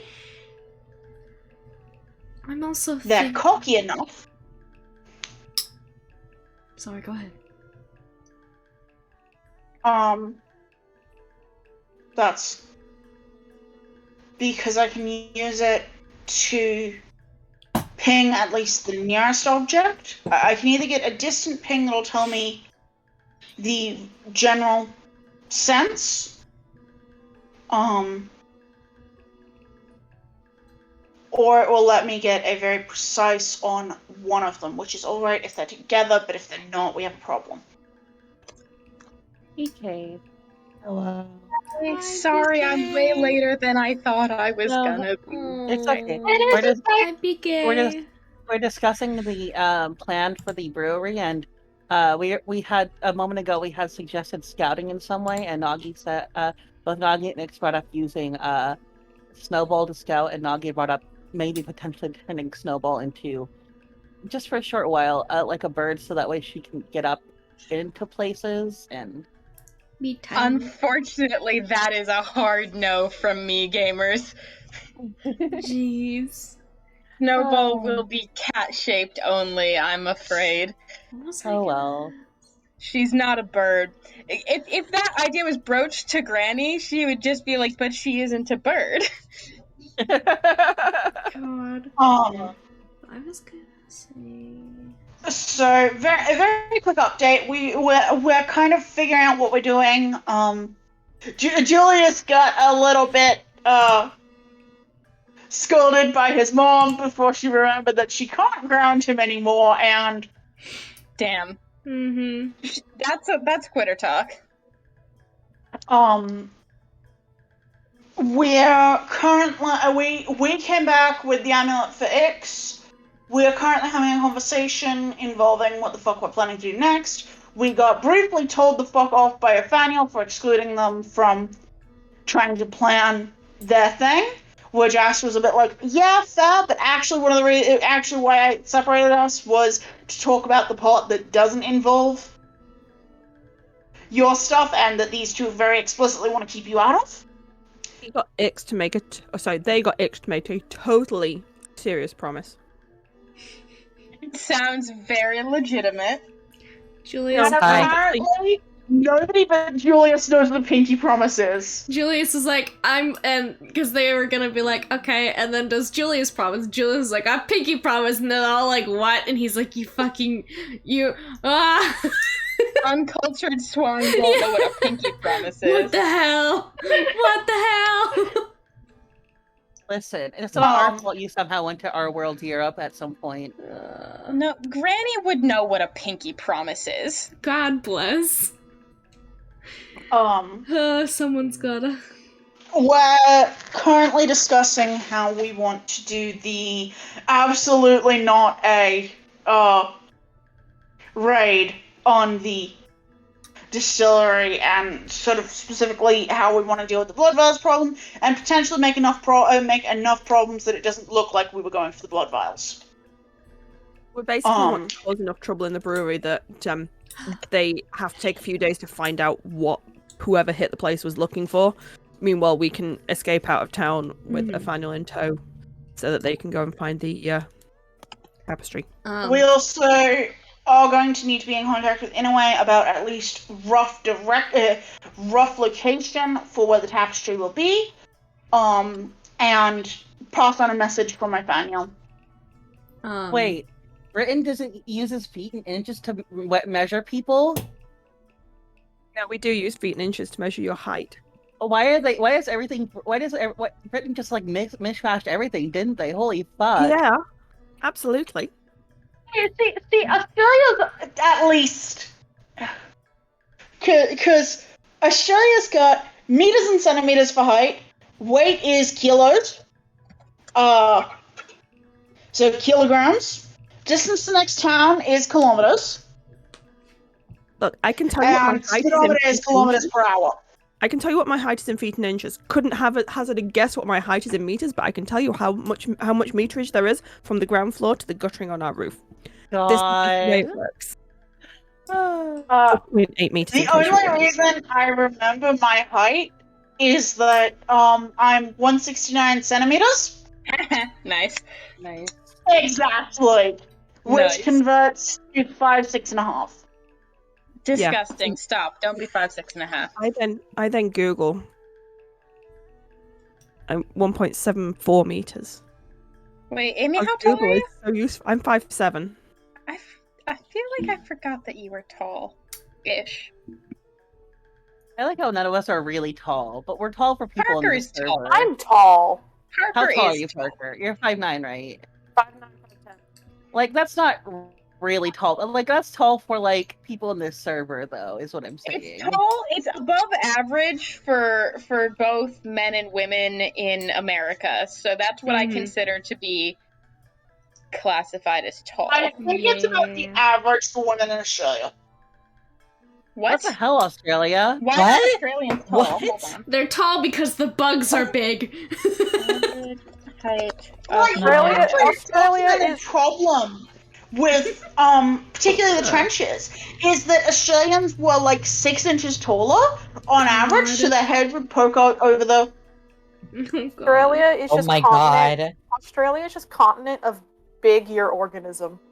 No, I am exactly the average height for an Australian woman. God. So Okay.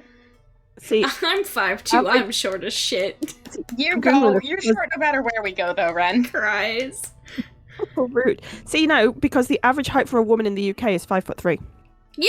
wow. I'm slightly below average in the UK. Fuck you guys. Oh, that 5'9" means for a because man in the UK. the average height for a woman in the US is 5'4". So that means I am taller than average in the UK because I am 5'4" in America. Fuck yes. Now, I know that the Dutch are the tallest on average. Anyway, But yeah, That's sorry. if we can come back. D&D. It's What were we okay. even talking about?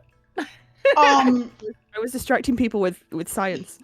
I wanted to get back on track. It is currently the middle of the afternoon, probably about 2:30.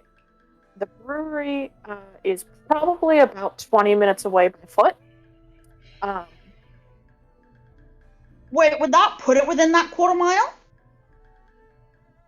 Well, a fifth of a mile? Maybe. You can walk way more than a quarter mile in 20 minutes. Then sure. Yeah. You could cast it now if you want. Yeah, which means that if someone relays that it's about 20 minutes, I also kind of wait, hold on a second.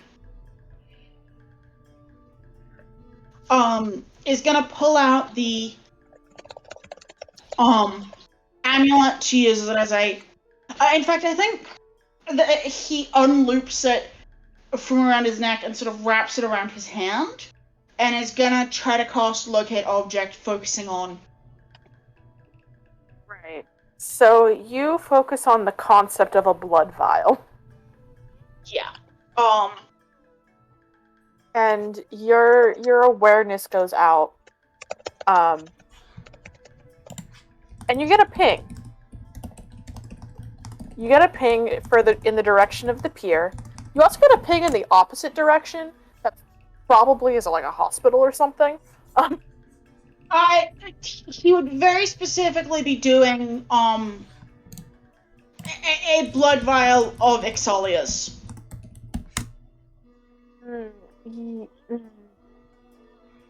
I mean, Ixalia is willing to bleed if you need blood for this scrying business. So You've already cast the spell. Fair enough, Plus, fair enough. like, you would have to either focus on blood of Exalia's, which you would point to the closest, or vials of blood, I think, which Yeah. would point to any Yeah, blood okay, vial. fair enough. So yeah, blood vials is what he's going for, because otherwise it's just going to point at Exalia. That's not helpful. So you get what at first you think is one ping over towards the docks, and then you focus on it, and you realize it's not one ping. It's not even 2 pings, which is the number that Exalia has given you that they should have. There's a lot. Oh, fuck. Oh. No, okay. To be fair, you are not able to focus on specifically Exalia's blood. They just have a lot of objects that are vials of blood. And also, Well, like, In that general goodness. location. and like, also that there's probably other people who use vials of blood for things like doctors and like. Yeah, there was a ping coming from the hospital, The but this implication is a here, very particular cluster of. the implication here is that Exalia is not the only person they have like this. Yeah, Asta said that and then realizes, and well, good news, we might be able to cover who we're looking for. There's a lot of them there. They're probably using this to keep tabs on a lot of people. Well, I mean, we take a big hammer to all those vials, then there's going to be a lot of happy people around, I guess. Mm-hmm. And it covers up who exactly this is, because there's very little way they're going to label it in a way that's decipherable to an outsider. So, someone coming in to break there's someone desperate come in to break it, couldn't figure out which was theirs, and just shattered the entire thing.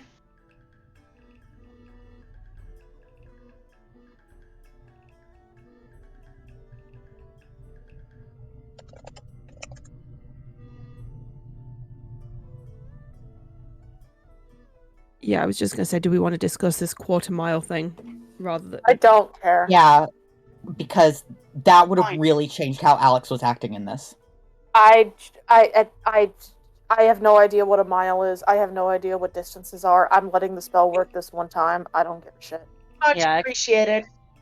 Is it close enough to the house that if we set fire to even a small part of it, Alex is going to be able to see the smoke from the house? Yes, that is the important thing. That's what Plus, Which Parker you, said. Also, that's what. also Okay, Oh, okay. the way the spell works is that even if it's beyond a mile, it'll tell you the direction it's in, right? Like, Yeah.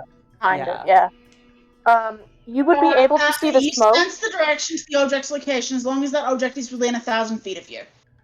Okay, so it's not like locate person then. Okay. So, you would be able, if the thing caught, you might be able to see a little bit of smoke.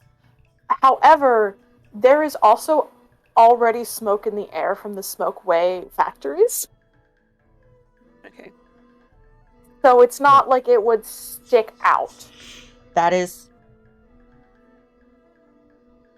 Never mind.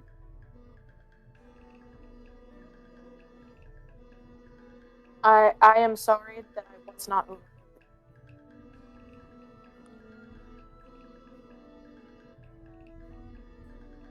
It's fine. It doesn't matter. We've made the decisions already. We've done the roleplay. It's fine.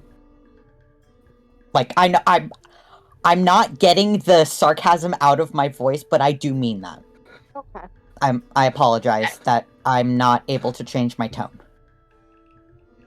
Fine. All right. So, the place has more than one person's blood, for sure. Yeah. So we can use that to cover our tracks. Break every single one we can find, and then I can re-ping it to make sure we've got the right ones. Sounds just fine. So that does still mean we need to scout and...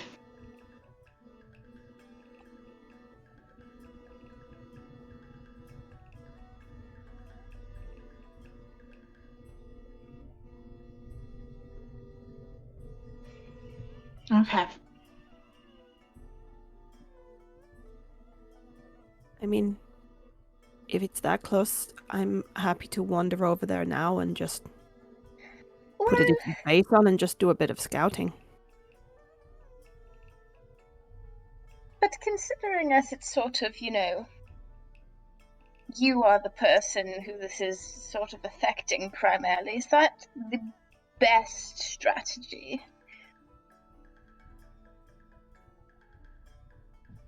I'm happy to. I'm on in a different face, then they shouldn't know it's me. You think it will be all right? I mean, that's fair. Snowball can do it.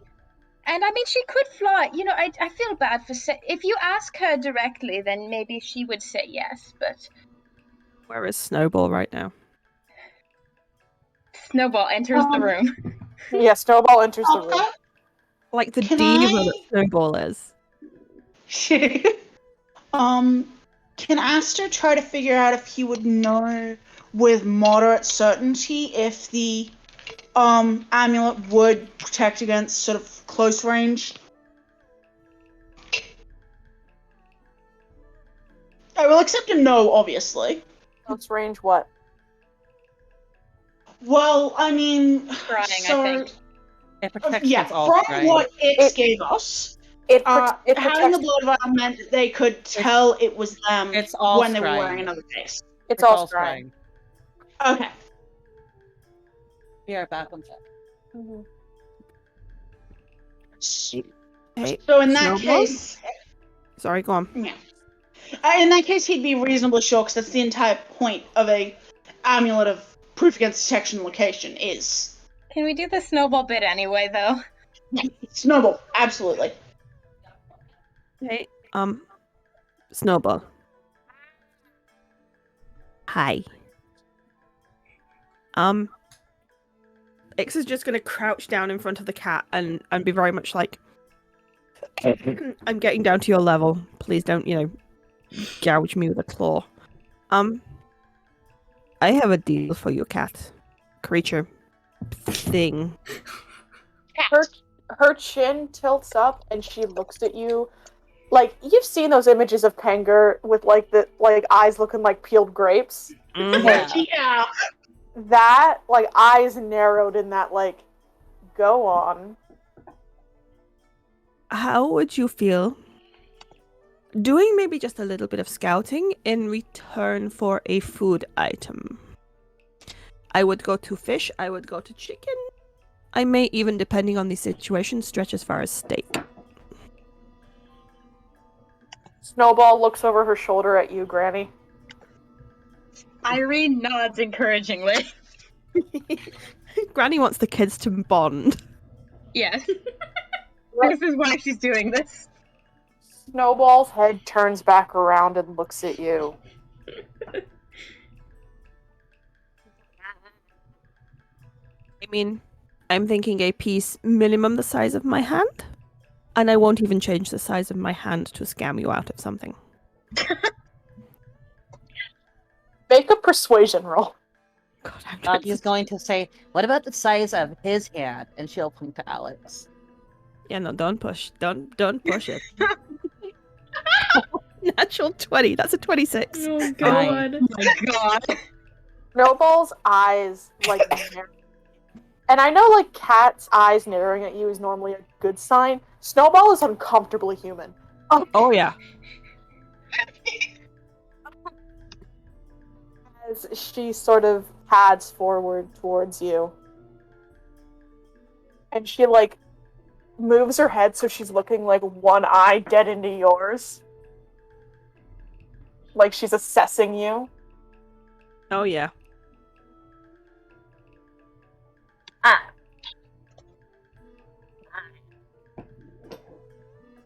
And then she kind of tilts her head underneath your chin in that head cheek marking sort of way. And you get the vibe she has agreed. But then before you get too comfy and oh good, I communicated well with Snowball, she nips you on your nose. Of course. Well, thank you. I will take that as an agreement. Granny, come collect your cat, please. You did so well, dearie. I'm so proud of you. I think your cat got the better end of the deal. It is unclear whether she is speaking to Ixalia or to Snowball in this moment. No, that's fair. Snowball pads back over to you, Granny, and like hops up on your lap, and then very much like back arched down and like tail flicked up, and then like settles herself into your lap. She's perfect.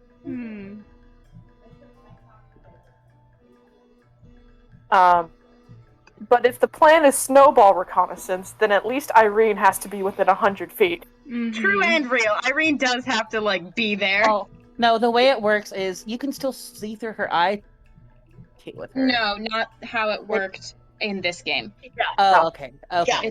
It's been ruled separately previously, but she has sent Snowball on her own without Irene actively watching, and just had Snowball go in solo previously.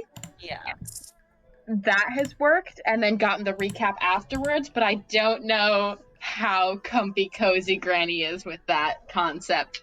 Okay. I think the idea of being able to see into a familiar's eyes past 100 feet is a little OP for what a familiar is. That's fair. With the exception of specifically getting the warlock chain yeah. stuff. Yeah. Okay, Nagi's gonna bring her to a subject because she has high insight. She can tell that being away from Snowball in a dangerous situation upsets Granny. So she'll say, "Hey, Granny, I know you kind of go a little bit blind when you're in Snowball's eyes. What if I became Arvin Marvin, and it was like a grandchild and grandparent outing, and we could sit nearby." Oh, well, that sounds lovely, dear. Yeah. That would do nicely, a bench or something. I don't know where people go on these trips that are really actually about, locating blood vials. I'm gonna be honest. This is my first trip to locate a blood vial. Well, we'll figure it out then.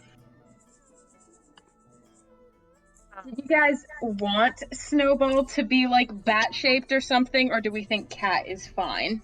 Ideally, bird or a bat would be better, but I know Granny does not like the idea of Snowball being anything other than a cat. Like, something small with more perception would be best, but, like, that's up to Granny, as Cats Jamie have said. good perception. Well, they do, but, like, it's not unusual for a bird to fly and perch on a window, right? But it is very unusual to see a cat scale a wall and then just... Who said she was gonna scale a wall? And then look into a window or something. Do we have time for Snowball to take another shape? It takes an hour. Okay, so probably we do. Yeah, it wasn't too late either. It was like, what, like 3 or something? It was 2:30 last week. Yeah. Got a time update from the DM. Okay. Yeah, so it's not too late right now. The reason, yes, Granny would want Snowball to stay a cat, but I also don't want to fuck up the group's plans by sticking to a bit. So, it's part of her character, and she Yeah. understands. Yeah. Mm. Honestly, it wouldn't matter too much either way. We can deal with it. It's fine. So I do kind of, if this is the plan, I do kind of want to speed up into that moment. Mm-hmm. Yes. Sounds good. Unless anyone else has anything supremely pressing between now and Irene and Nagi going on a Snowball reconnaissance mission. I mean, I think while they're doing that, Ix would like to find a roof somewhere nearby to just kind of keep an eye on things and see what's going on, what they can see of the brewery. Okay. So to clarify, just so that I make sure I am on the same page as everyone, this right now is reconnaissance, and then we are going to break in, like, maybe around dinner time? Either today or tomorrow would be fine. Ideally today, because we're leaving tomorrow. Yeah. So we're trying to leave. Julius does need to notify Shinohara of what's going to be going down then. If it's a today. Yeah. We can have you notify Shinohara as well. Yeah. Can, for the Snowball plan, can Nin cast invisibility on her before we leave? What does the text of invisibility say? I don't know. A creature you touch becomes invisible until the spell ends. Anything the target is wearing or carrying is invisible as long as it's on the target's person. The Does it target say a an hour. creature? it says a creature. Then yeah. Fuck Okay, yeah. Technically. so idea. What if we brought Nin along as another grandchild? And that way, I mean, invisibility lasts an hour, right? Yep. Yeah, Yeah, but we want invisibility you to lost touch- now. That's what I was just checking. how It's long? a 20-minute walk. Oh, okay, yeah, that could work then. So I say either Nin walks with us part of the way, casts invisibility, and goes when we have like 45 minutes. I don't think this is going to be a 45-minute project, and if it lasts 45 minutes, Granny can make her go away after 45 minutes, you know? Mm-hmm. Does that make sense to everybody? Is that a good plan? That sounds Yeah, like a good makes plan. sense. That sounds. Also, I'm sorry if you guys can hear shit going on in the background. Dad's got people over for some damn reason, so. It's okay. Yikes. It's fine. All right. It's always loud. Then I think getting in to cast invisibility, Okay. She you will. know, when we're pretty close, and Yeah. then Granny and Arvin Marvin go for a little walk. Marvin. Arvin Marvin and Irene Marvin go for a little walk, God. and Snowball also goes for a little walk. I love them. So, you guys head out of the into the harbor quarter, and with directions from probably Julius. Eventually, you manage to come across, not too far from the pier. Actually, it's not quite like on the docks, but like also like as close to the docks as you can be without being on the docks, if that makes sense. Mm-hmm.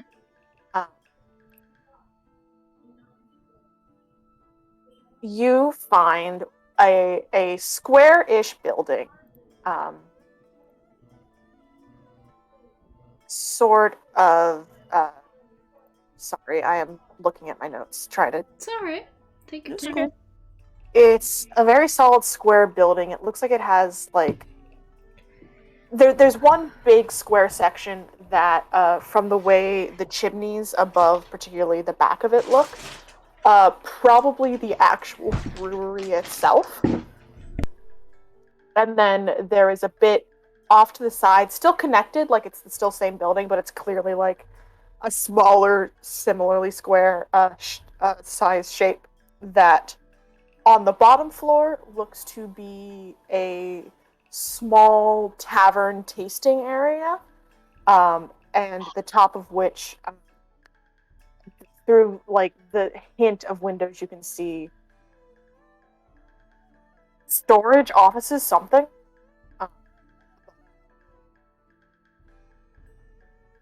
There are a couple of tables and chairs actually outside of the tapestry tasting area.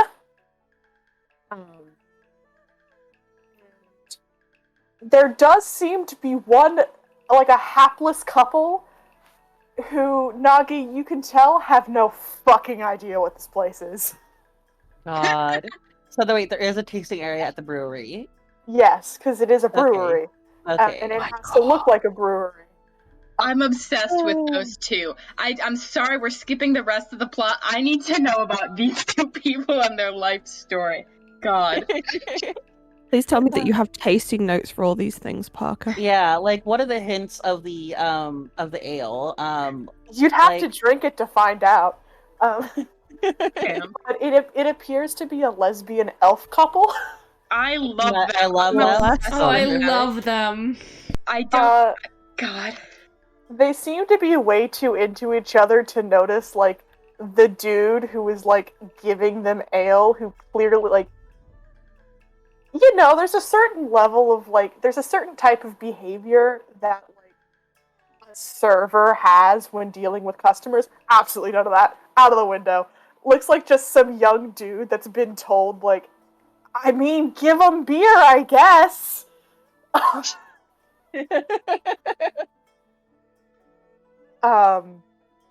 love that so much. Goodness. And the pier is within 100 feet of the warehouse, or? You can easily see the ocean from here. Okay. And are there benches in the area? So it looks like, maybe we're just looking out at, or, just looking out at the ocean or something, just We're having a nap. stopping to rest Easily. Granny's ankle. Yeah, just a little bit up the road from the brewery towards the ocean. You can find a bench. Okay. Ooch, Alf, her bones are so broken. She needs to rest because she is old. How convenient there is a bench here to sit. As we approach, then Nagi would have probably told Granny to give her hand a squeeze when she is in snowball vision. Well, alrighty then. Granny will do a snowball vision. So, Granny, your vision switches. Snowball has been perched across the back of your shoulders, and so for a second, it's almost just like your vision just shifts a little bit to the left. Mm-hmm.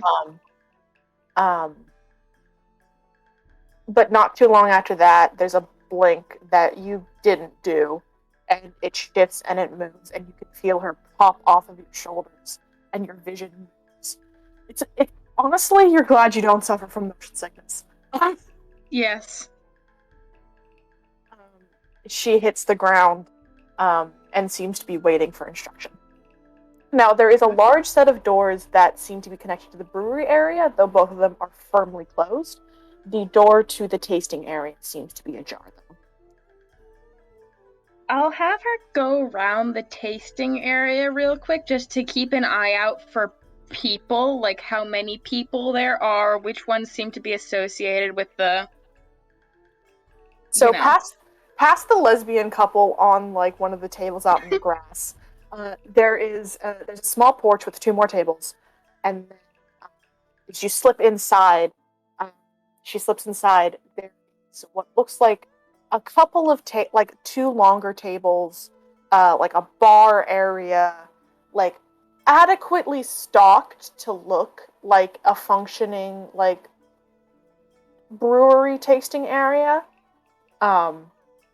Though the guy who's apparently playing server is like kind of bitching to another dude who's like standing behind the bar, like, how the fuck long are they gonna sit there? And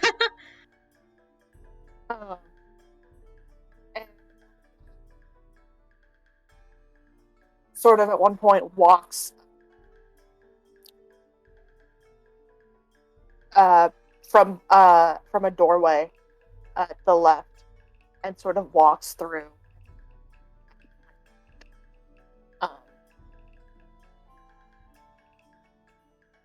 And Snowball can hear there does seem to be sounds of movement inside the brewery itself. Snowball wants to go check that. Anytime there is a door in her way, she is forced to just wait and hope somebody opens it, but she would like to go investigate sounds. Okay. You wait for a second, and then at some point someone opens the door enough carrying a large barrel that she kind of darts through. And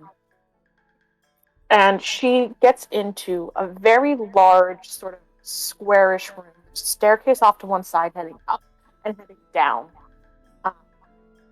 There are 4 extremely large barrels against the wall.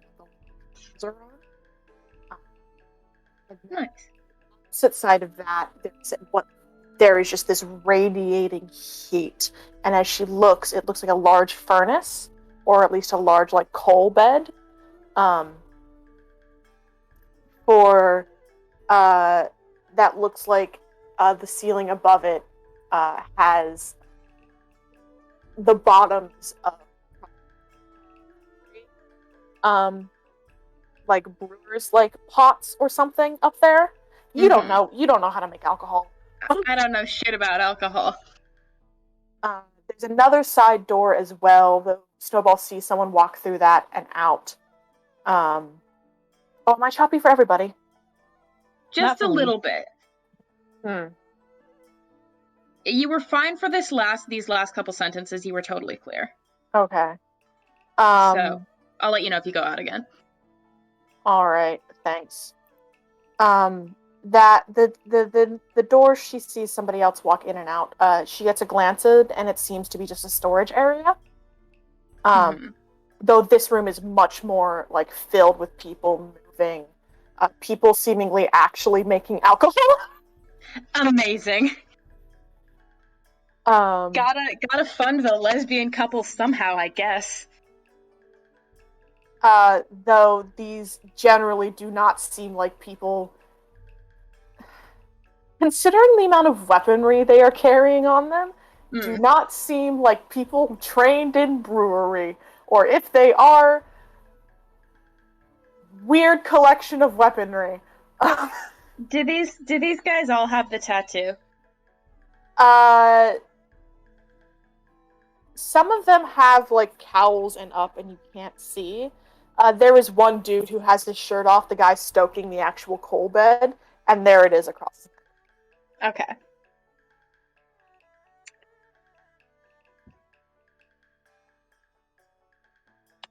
So there's a staircase up and staircase down. If I were a blood hoarding thief, where would I hide my blood? Oh my god.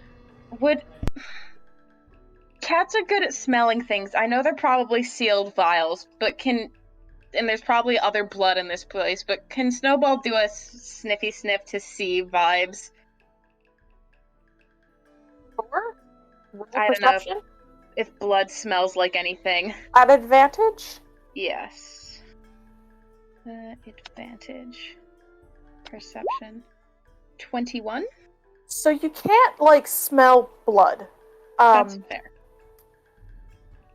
You can smell, though, one, alcohol. A single alcohol. Sorry. It smells like ale. It smells like hoppy alcohol, rather than like liquor.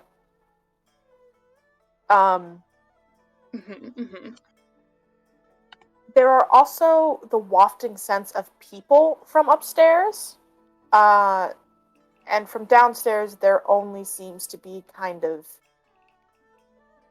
cold dirt, old wood, and like probably animal shit. Probably. Makes sense. Cool.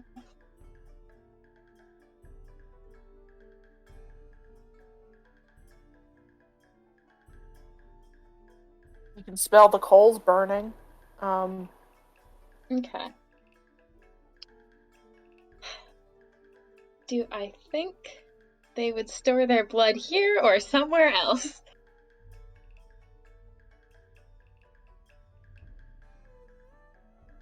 I mean, I guess she's got enough time to go check out both, so she may as well go. She'll go up the stairs and see if there's anything and then go. So as she heads up the stairs, the upstairs isn't like an upstairs. Like, it's an upstairs, but the first bit that she comes onto is actually like, instead of a whole floor, is a landing overlooking the central area of the brewery. Kind of like a balcony situation. Over the same building. She is able to look over, and above where the coals would be are these two giant metal vats. One of which seems somebody is pouring some sort of liquid into. Neither you or Snowball know anything about alcohol making. That could be anything. It could be anything. Probably alcohol-based, though. Probably alcohol. It does smell a bit like grain. So... related to alcohol in some kind of a way. Presumably. Yeah. Alright. And then on the other side of the balcony from the stairs, there is a door. Through which you can smell more people. If I were a blood-stealing thief, would I hide my blood in a location with a lot of people?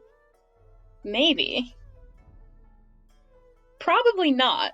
But I don't know if I'd be good at being a blood-stealing thief. So if it seems like people are going to come out of that door, Snowball would try to take a peek in. I don't think if there's a lot of people in there, she wouldn't, like, dart in.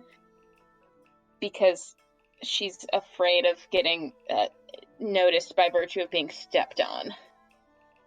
So, as you head towards the door, you start to hear the sound of muffled voices. Mm. You can't really tell what they're saying. Mm-hmm. But after a minute, one of them You're glances jumping. and Can you repeat that? a woman, walks out. Can you hear me? Yeah, sorry. And as Snowball peers in to like get a look, there seems to be only 2 men left inside. Okay. One of which is vaguely familiar to me. Okay. Well then, Snowball will go in. So Snowball heads inside just as the door shuts. And there is... So in this room it's right above where the tavern, like the tasting area would be. Mm-hmm. There is a large table on one side of the room, surrounded by chairs. On the other side, there is a desk, a chair, and a small seating area, like with like a couch kind of area.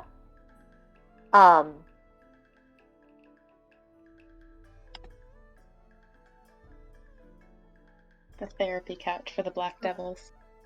Inside, there are 2 people.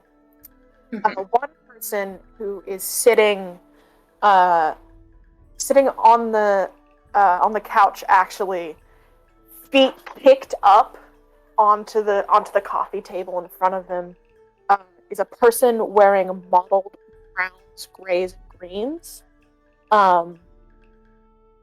This half-elven individual, half-elven, probably humanish individual, hood down,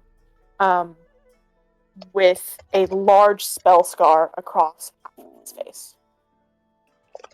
Is this the one that looks kind of familiar? Yes. Okay. Cool. Make I me love this. Make me a history check. I will make a history check. Not Snowball sheet. I need Irene's sheet. Mm-hmm. Is it bad? I kind of want her to fail this one.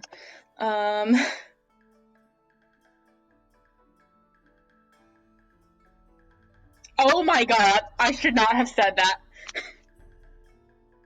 Oh my Even god. though it's a natural 1, I will let you know that this is Soshu. Cool. A name that means something to me, definitely. This is the person that gave Ixalia the assassination contract. Cool. And also might have almost killed Julius once. Cool. Excellent. But you're only able to put that together from Ixalia's description of Soshu. Mm-hmm. And any other awareness I have of this man is not here. That must be why he looks familiar to you. That must be. There's no other reason he would look familiar to me. The other person in the room is sitting at the desk. Is a pallid elf gentleman. Long, sort of like dusky blonde hair. With he's wearing a breastplate, which is like, everyone here is armored and weaponed up, and this man is wearing like a breastplate and some armor. There is all of his information.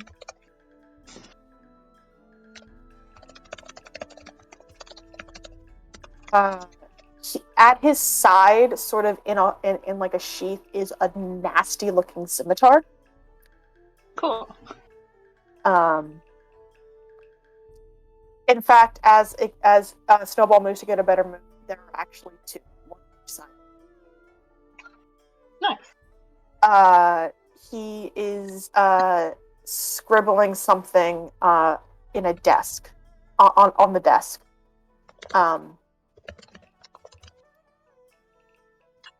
And unlike Soshu, who is kind of sprawled and like seemingly not giving a shit, this man seems zeroed in on what he's doing. Cool. The desk has a couple of drawers. There is also a like what looks like a large sort of filing cabinet stuck up against the wall next to the desk. And this man has papers sort of everywhere, but organized everywhere. Every surface of his desk is covered in papers and ink and quills and what might be magical components, but it's all organized, right? There's no desk space to be heard of because it's all being used efficiently.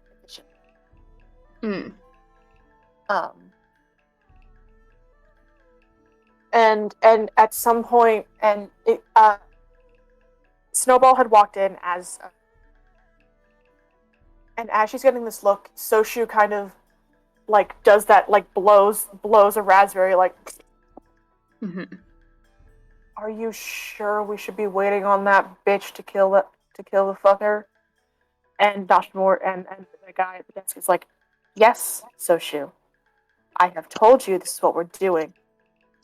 And Soshu's like, come on, Nashimura. And Nashimura's like, I don't want to hear anything.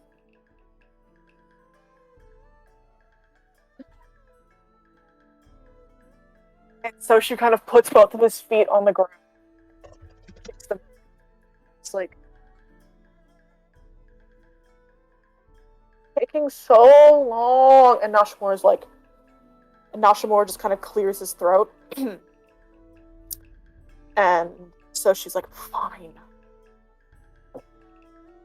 And pulls out one of his knives and, like, after twiddling it between his fingers a little bit, puts the point onto the coffee table and starts, like, drawing little shapes. Then Nashimura, respect the furniture. And then Nashimura is just like, if you carve that, I'll carve whatever shapes you make into your own skin. And so she's like, fuck off, dude. You're no fun.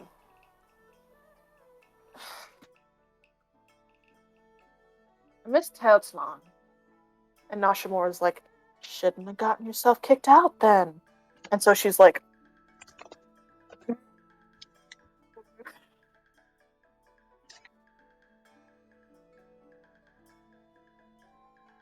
it seems like they've had this conversation a lot. God bless them. Or very name in the similar chat, please? or very similar conversations. What did you ask for in chat? Could the name of the other guy, because I don't know what spelling is. Cool, thank you. Nachimura. Is this a name we knew, or is this a fresh name? It is a name that Julius knows. Okay. Well, Irene can tell him later. So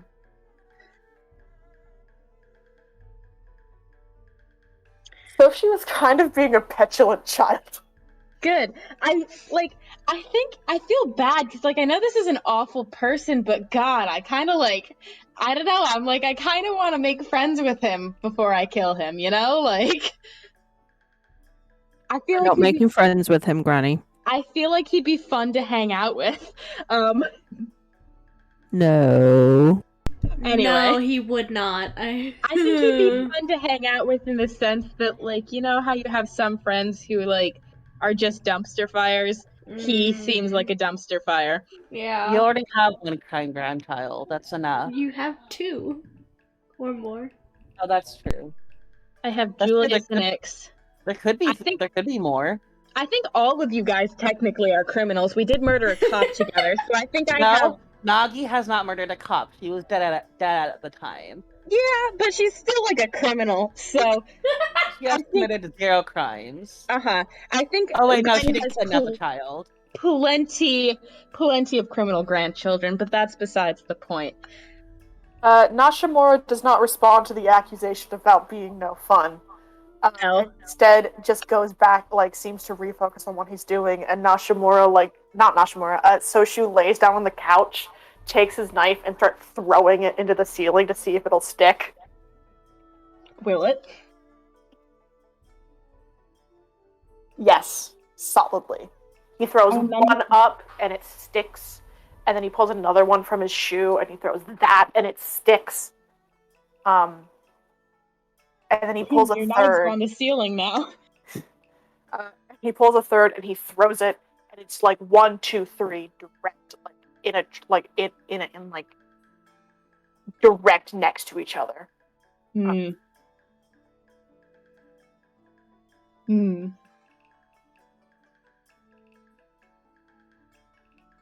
Then he pulls a fourth, and he throws it and knocks one of them out of the ceiling and back down to his hand. Now he's just showing off for no reason. There's nobody watching this, King. He's bored. So papers in the room, drawers in the desk that I can't get into, any sign of blood. Or a lockbox, like a big. It would probably be a safe or something. Make a perception check. I will make a perception check, thank you. Please roll better. Yeah, the nat one was definitely for just to get the luck out, not because... Wait, Irina rolled a nat 1 history check? That's not right. She did, and I'm so happy with that, I literally can't even tell you. That's a 10. You don't... Snowball doesn't see anything, conspicuously labeled, blood storage for scrying or anything. Yeah. Although that would be funny. But you cut out again. The bottom drawer of the filing cabinet. Hello? Yeah. Has a lock on it. And Snowball is fey enough to realize that thing is somewhat charmed. Good to know.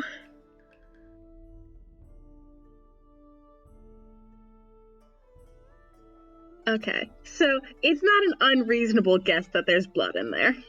Not an unreasonable guess.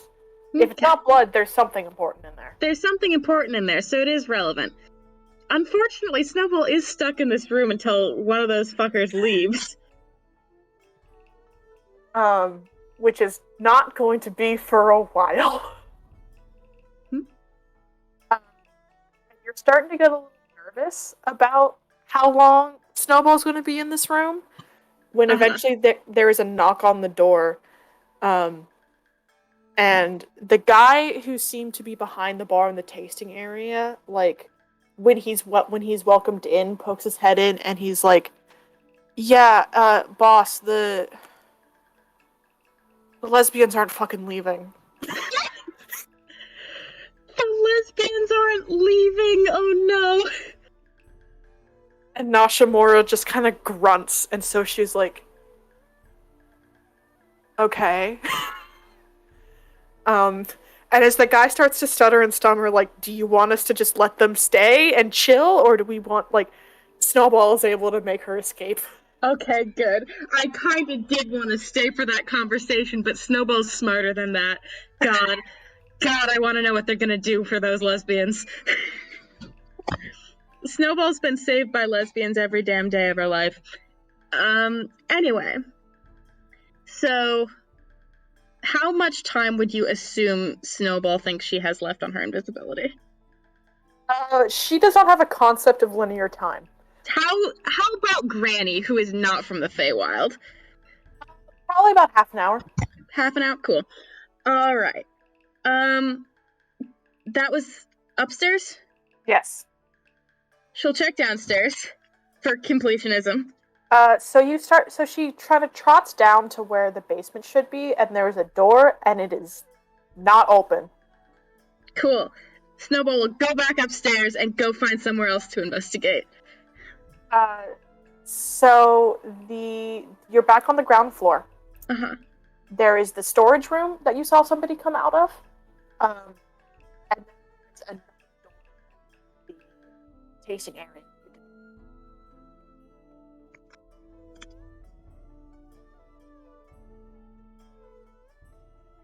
I think you might have cut out again. I'm so sorry. Fucking God, hold on. Yeah, the internet's not good. Fucking just campus like- Wi-Fi. Every so often you'll just sort of fade in and out a little bit there. I just kicked Poncho in the head. Buddy, I'm so sorry. Oh, Hey, how could you Just- hurt him? He's baby. terrible. Okay, You he's not kick that upset Poncho? about it. It's okay. Hold on. Jail for them for 1,000 years. No. Kick him like the football? Oh, you kick him. Poncho? Like the football? Oh, jail for PK. Jail for 1,000 years. Oh my god. I love him so much. He has such like thick legs. They're just so cute. Yeah. Oh, he's Stretch! Oh, he's How so is he still so goofy. small? It's been months. Actually. He's so adorable. He's giant. He won't fit in the apartment soon. Yep. He can- So big. He's Oh, barely yeah. the size of that textbook. What a large Yeah, boy. One of these days he'll outgrow half of that page. He does the thing Mochi does, where if you're kneeling on the ground, he'll go between your legs and lay down. That's so cute. He's adorable. He's very little. I love He's pretty him. little, I guess. So small. But Poncho shape. No, I'm gonna have to head off, folks, because it's like yes. one So and Good night. Good night, Amy. Good Get some night. rest. later. Night, Glad you're folks. here. Good boy. Bye. I gotta say, Amy's little speak to you later every time she signs off is so wholesome. It makes me happy. Yeah. I love Amy. She's so Amy's good. the best. We love Amy. So there is the door to the storage room that you saw somebody come out of, and then there is another door in the tasting area that you saw somebody walk into but have not gone through. Storage area seemed. I saw some. Like, that just looked full of stuff, right? Yes. It would be smart of them to hide their blood in a super inconspicuous place with all their other stuff, but I'm gonna assume they're a little too melodramatic for that. So, if there is any way, if anybody goes through the door to the other door in the tasting room, she'll go for that one. You plant yourself. She plants herself behind the bar to wait for a minute. And then eventually someone does. And she darts inside, and it leads to another staircase down. Okay, she's going down. I'm yelling timber. There is a door at the bottom of the staircase as well. Motherfucker. Is she now on a staircase between two doors? Yes. Okay, so she'll wait until somebody opens one of them. The other thing you do notice is that there is, at the top of the stairs, another door, which has a little window in it, and you can see it leads outside. Okay. Oh, okay, that's good to know. And after a while, somebody does let Snowball back into the tasting area. Okay. It's like in a video game where it's like this area is off limits. The doors at the bottom of the staircases are off limits, which is fair. All right. Storage room, I guess, if somebody opens it, and then she'll get out. You're starting to run out of time. It took a while waiting for somebody to let you into the staircase area. That's fair. She can go away. She darts outside and comes back to you. And you can see her as she approaches. Where you can see yourself and Nagi in her disguise sitting on the park bench together. Well, this is very strange. And Irene will go back to having normal vision.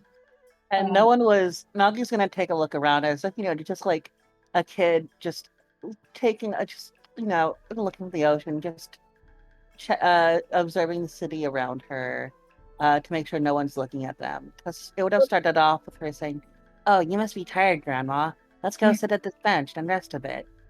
And then they're looking out into the ocean a bit, and Make then me a perception check, and then Yeah. make me either a deception or a performance. yeah. Perception is okay. 13 plus whatever my perception is, which is 7, 20. And then deception or performance. I think they're both the same. So I have to get lucky. No, that's a 10. As long as it wasn't a natural one, you weren't going to get questioned. Okay. There's no reason for them to be suspicious of you. Yeah, I'm just a kid with his grandma. Your dirty 20 perception, though, the lesbians are kind of funny to watch. Nagi is also thinking, that could be me one day. But additionally, people just kind of walk past you. Nobody really pays you much attention. You seem relatively, completely unbothered, unnoticed. Mm. Okay. And Excelia, who was also hanging out watching, would report the same thing. I'm not making that have to be a thing. Cool.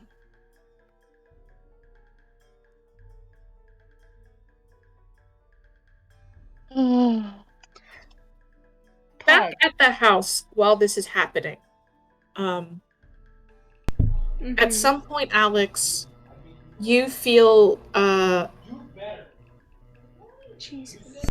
you feel someone sort of tug on your sleeve, Alex, at some point as you are moving through the house, and you look down, and Ophaniel is standing there.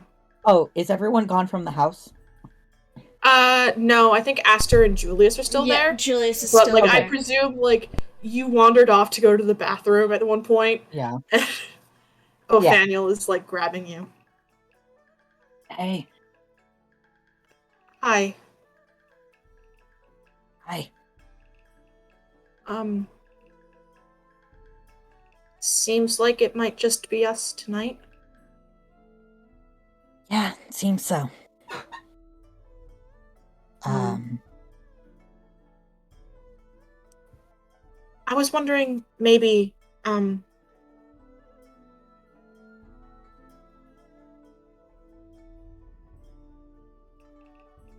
maybe wanted to go outside a little. Yeah. Where would you... Oh, I guess... I was gonna ask you where would you want to go, but then it's like, I don't know anything here, and I don't know if you know anything here. They shake their head. I mean, Julius has a backyard, right? Yeah, he does. It's connected to Shinohara's area. He would kind of I don't know, is Julius in an area to poke his head into the conversation? I'm going to say no. Ophaniel would have waited for this to be a private conversation. Okay. Yeah, definitely. I know. Wait, no, probably going somewhere is not the greatest idea. We can just sit outside in the backyard. You had your calligraphy set? It could be nice to do stuff like that outside. They nod. Okay. Awesome. They kind of fidget a little bit. Kind of one foot to the other for a second. Alex tilts his head like he's acknowledging this, but he does not press at all.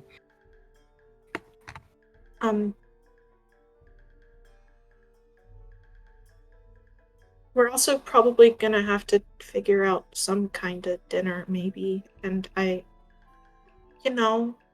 some of the stuff we had the other night was pretty good, and I was wondering if maybe we could go get some. Oh yeah, definitely. Which ones of those did you like most? They reference particularly some of like the fried street food. Yeah. Um, Yeah, we could definitely go get that. they nod. Was that their first time eating like deep fried things, or Yeah. Yeah. bless? Thank you. No problem.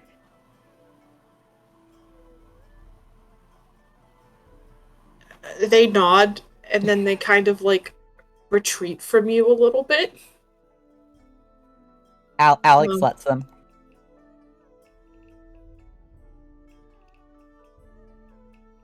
And then seems to not know what to do.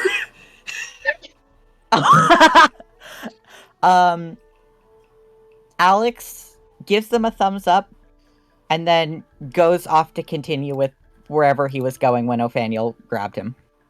As you walk away, you can you hear just the oh thank God.